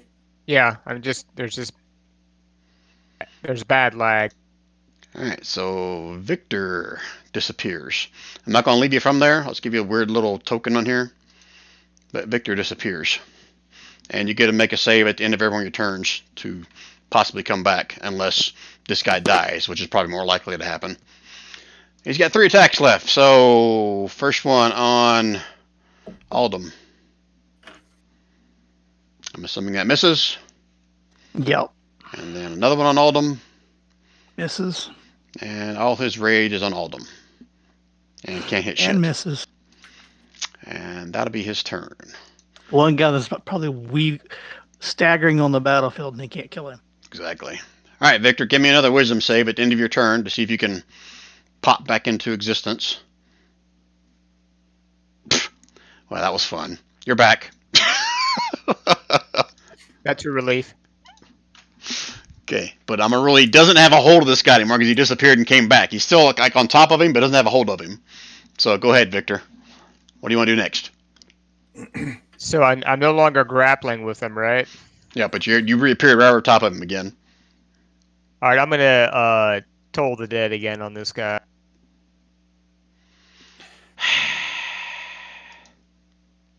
Yay! Half damage. Nope. Full save. So no damage. Anything else from Victor? Yeah, I think I can do another healing word on Aldum as well. Okay, let's see it.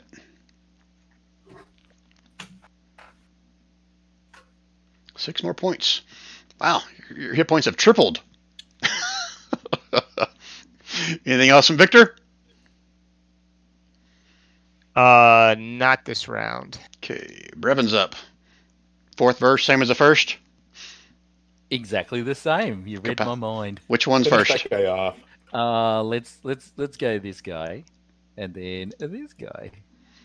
So giving him the first lot of business. That one misses. Oh. I cry. Can I? And I can't do it again on this one if I miss. Can I? It's just a normal shot. No, I don't think it matters if you hit as long as you take an attack at someone different. Oh, so as a bonus section, choose. No. So this is the Planar Warrior. Does it matter if you just fire and use it, or it only uses it once you hit something? Technically speaking, no, your Planar Warrior got used up when you tried it, but you don't have to hit two different targets with this ability. It's the other one that you have to hit multiple targets with. Oh, well, let's go for the same boy. Blammo. Okay. Get some blam. And all of you watch as the fire kind of dissipates in front of you and kind of disappears into the nothingness of the astral plane. Excellent. And I'll get a little closer to this and have a look and see if there's any lovely treasure inside this little thing. That's not Brevin's go- MO. Oh, no, but he'll have a look in and just say, I'm just seeing if there's anything in us for us. Oh. The dragon. I'll cover that in your next turn. Okay, Veli. done. Okay. Veli's going to come over here to do what he came to do, and he's going to throw Aldum a healing potion, turn around and start heading back towards this other one that's still alive. And before he gets too close, though, he's going to throw a firebolt at it. Okay? Why are you picking on this guy? He is prone. Is he, though? I thought he... No, just He's not he didn't have him grappled anymore. He's still prone. He hasn't had his turn to stand back up. Okay. So, yeah, I'm going to hit him with the firebolt, I hope. Okay, roll one more time. Yeah. Woo! So 19 points on the first one. All right, he takes some damage. He's still whole. And I'll stop right there so I don't take disadvantage on my next shot. Okay, Vigor. Close in for the kill. I don't know if I can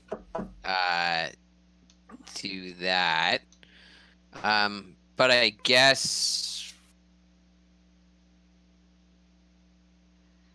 yeah. Vigor will come up to here. Sorry, and lightning lure this creature. Okay. Is that a save or is that an attack to hit? I forget. Attack to hit. It failed. Yeah, 9 doesn't hit. Okay, and then take a step back. Come on, someone put it out of its misery. Shit. All right, Nira, here you go. Here's your chance to shine. All right. That hits because it's advantage. 12 points. So it's still alive. It's going to stun it. Con save. It's stunned. Yay. And I'm going to hit it again. Surprise, surprise. With advantage. Missed. Wow. And then I'm going to use another key point. Flurry.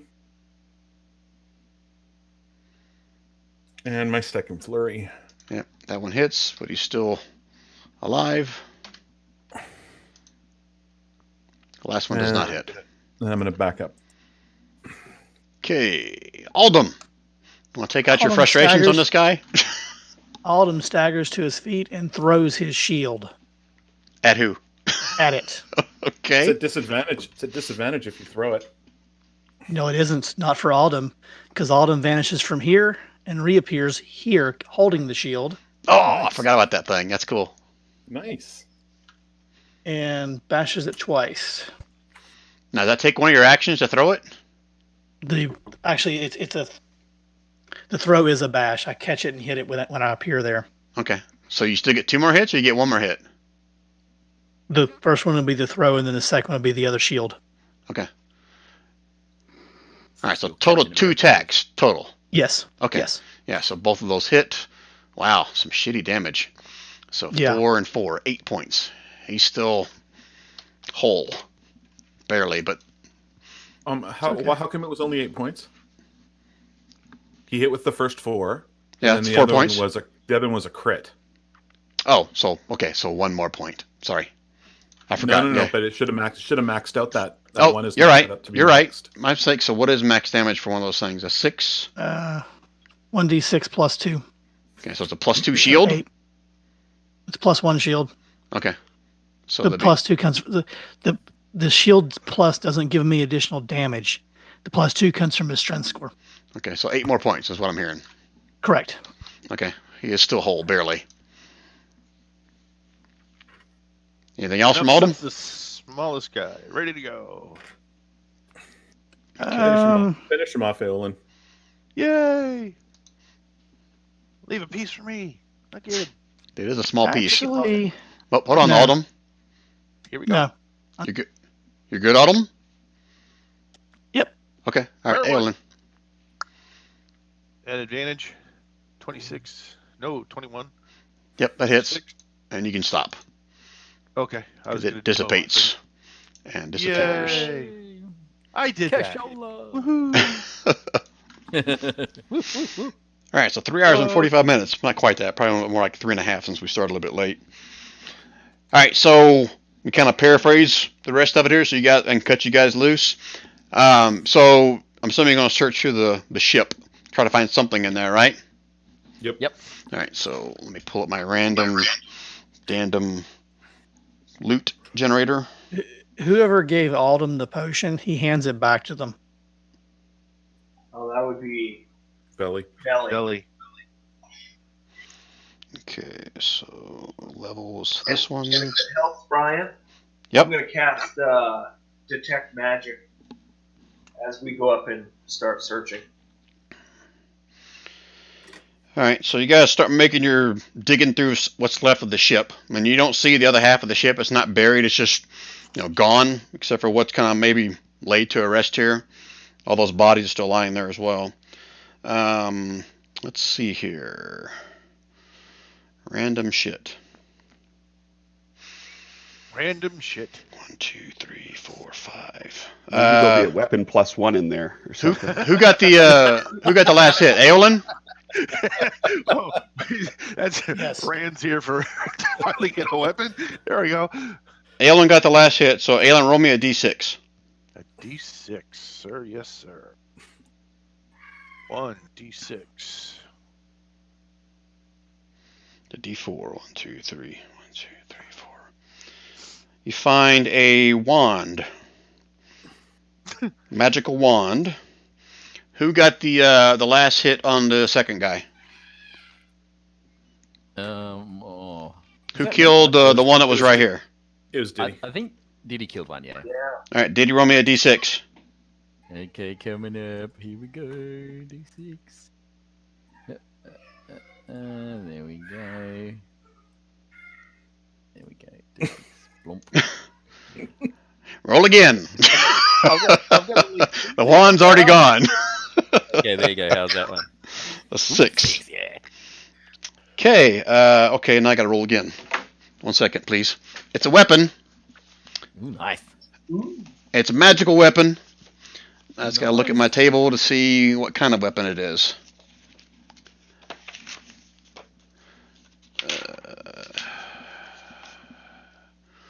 1, 2, 3, 4. Nope, it's a melee weapon. So roll me another D. Spectator Rand. Roll me another D4. Here we go. Okay. Now roll me a 1, 2, 3, 4, 5, 6. Roll me a D20. Ding. There you go. Actually, roll it twice. Okay, here we go. If you roll 4 again, I'm gonna reach to the thing and punch you. Okay. 4, 5, 6, 7, 8, 9, 10, 11, 12, 13, 14, 15, 16. What'd you get? Oh, 15. 1, 2, 3, 5, 6, 7, 8, 9. Okay, well, I don't know if Victor's gonna like these or not, or anybody. Got a your choice: a great axe or a trident. Oh, Victor. Trident. Trident. Trident, What- Victor. What Trident. would you like, Trident? Victor, what would you like, Trident? Trident. Here, have a small dagger. It makes every attack that you make magical. You gonna let Victor choose? As long as- I'm cool with that. Yeah, Victor, over to you, buddy. I'll let Rand field this one. Do it, Rand. I think he's got to do the trident. Trident just sounds fun. Is the trident two-handed or one-handed? It's You can use it versatile. one or two, Versatile. so- Perfect. And it's good underwater. Trident. All right, It's I good go and I profession. try and I give him a dent. There you go, that's yours. Look at Okay. that. I gotta make a note of this. Oh, fuck it. Someone's gotta identify, right? I'm not gonna go through all that shit. Yeah. It's a trident plus 2. Oh, Nice. Noise. Okay, and the wand is a wand of the. Oh, let me pull up, make sure I don't say it wrong. I just had it up here. A wand of the War Mage. Ooh. And we got one more. Who made the killing ball in the last one? I think that was Victor. Man, I think I got every kill right before. All of them die. Yeah, we hornswoggled the dragon. All right, I'm gonna let Wayne do it then. Wayne, roll me a D6.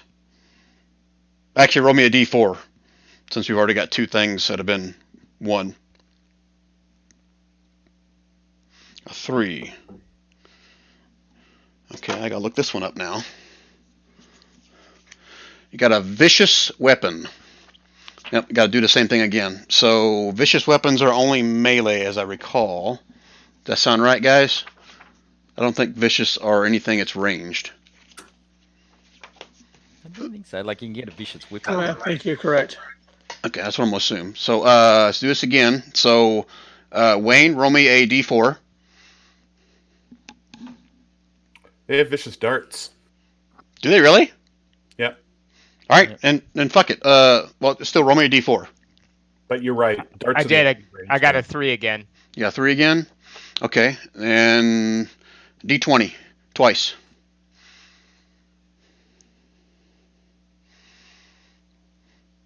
So you got a 9 and a 20. Is that right? Yep, that's Okay. right. Roll me a 20 2 more times. You can get 3 choices here. Oh, 13 and 10. Okay, 9, 13, and 10. 1, 2, 3, 4, 5, 6, 7, 8, 9. A longsword, or a maul, or a rapier. Who wants to make the choice on this one? Who needs a magical weapon? Vicious weapon. I'm sure Vigor would not say no to a rapier. You guys cool with Vigor making the choice? It's Yeah, go on, fine. buddy. Yeah, none of those 3 are monk weapons, so it doesn't matter to me. Okay. Belly's gonna shrug. All right, so it's a rapier, a vicious rapier. No, I got to go back and look at. I think Vicious Rapier, if you hit a critical, it's like an extra 2d6 of some kind of damage. But write it down in your character sheet. I'll verify it between now and the next session. And besides that, you guys find some various gold and gems worth. Yeah, vicious is when you roll a 20 with the weapon, it takes an extra 2d6. Right. Okay, that's what I thought. And you guys also find additional gold and gems worth. Holy shit. 1,200 gold pieces. Wow. Nice. Is it considered a magic weapon? The Vicious Yes. Rapier? Yes. Okay. Veli will collect that. Okay. All right. So other than that, I'm assuming I'm not going to make you guys roll for getting back to the main thing. I need to get you guys back together. So you won't have any giant mind flare ships chasing you. Well, you probably would have, but I'm not going to do that. So you guys make it back to your final destination. I'm assuming you're going to go back after this, and you guys will all meet up back in Mucklestones. Discover that Diddy does have the gem core extractor, and you guys are going to make your way, I'm assuming, to the keep to basically rebuild the Talisman of Talum. Finally. Yep. Yay. Who's actually got the talisman? Did we find them? Are they alive? Yeah, I can't remember if you were here when we talked about that, but I think he asked the question to Goron before he left, and you'll find out when you get in town that Cudwar actually has it. Ah, good. Yeah, he's got the empty talisman. So next session, you guys will actually get a chance to build the thing, put it together, and see where we go from there. Actually, join the teams. Yeah. Is this an appropriate time for me to be an inspiring leader and bring people's hit points up a bit before we leave? You can. I'm not going to make you guys roll for any more encounter stuff before you get back, because I just need to get you guys together. You guys have been apart for too long. Brian. Okay, unless you guys want to. I mean, you guys want to go on a chase from a giant mind flayer nautiloid ship with 30 mind flayers on it? I don't think so. Okay, I didn't think so either. Not unless I get to undergo. I can't remember the name of it now. The mind flayer birthing procedure. In the ship. That would be Yep. video. Cool. Cedomorphosis Brian, or that'll whatever be it is. downloadable content when you put your packet out. You know, your whole package. Put my whole package out. What are you talking about? The mind flayer thing? No, this whole adventure when it comes out on the in the box set. Oh, yeah, okay. Yeah, I'll make sure that's in there. All right. That's where everybody dies. All right, guys, good game. Appreciate it. No, we went for 4 hours this time, so we went a little bit longer, but You can be arrested for putting your package out, just for the record. Well, these days it wouldn't matter. There's social distancing, right? He's all right. No, it's theater of the mind. You guys just have to imagine my package being out there. Yeah. Depends on how well I describe it, right? All right, we're going off a deep end here. So thanks, guys. Safe, folks. Fun time. What's this? Wait, Brian. Wayne was going to inspire everyone except Brevin. Oh, okay. Oh, that was before. Yep. Okay, cool. All right, guys. All right, Any thank you, questions, comments, complaints about tonight's session? No, good, good man, session. it was good. Good fun. Okay, so Thanks, Brian. yeah, thank you, Wayne. Thank you. So, quick question for you guys. So, I threw this encounter in at the last second just so I have you guys a chance to kind of fight. Are you guys okay with that? Or you rather I lean more, because this was going to be mainly a role playing session? I thought it worked well. Okay. Yeah, I like it. Yeah, honestly, I thought you were.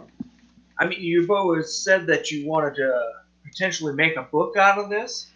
I always took these little side missions as like, Side just quest. to break the story up a bit and add some more flavor to it. Random encounters. So I like them. Yep. Because I literally put this random encounter together like an hour before the session. I was like, okay, this is all role playing. Well, I better have something in my back pocket. I was like, well, shit, I'll give him a chance to fight. That's part of D&D 5e. So let's have a little fight in here. Yeah, it kind of makes you feel like there was a war going.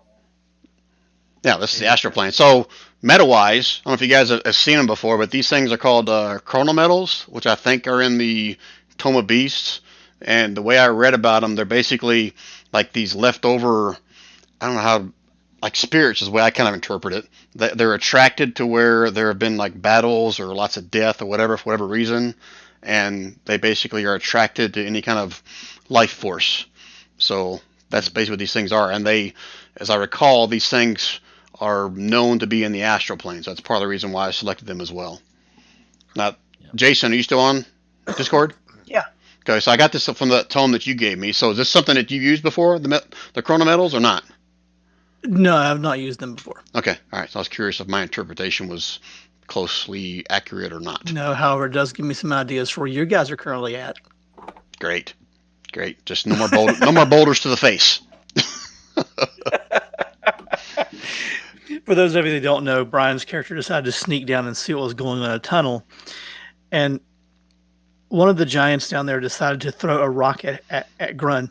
He really didn't expect to hit him, and he critted him with a 32. And that was after I kind of taunted him a little bit with my Giant Slayer sword. Yeah.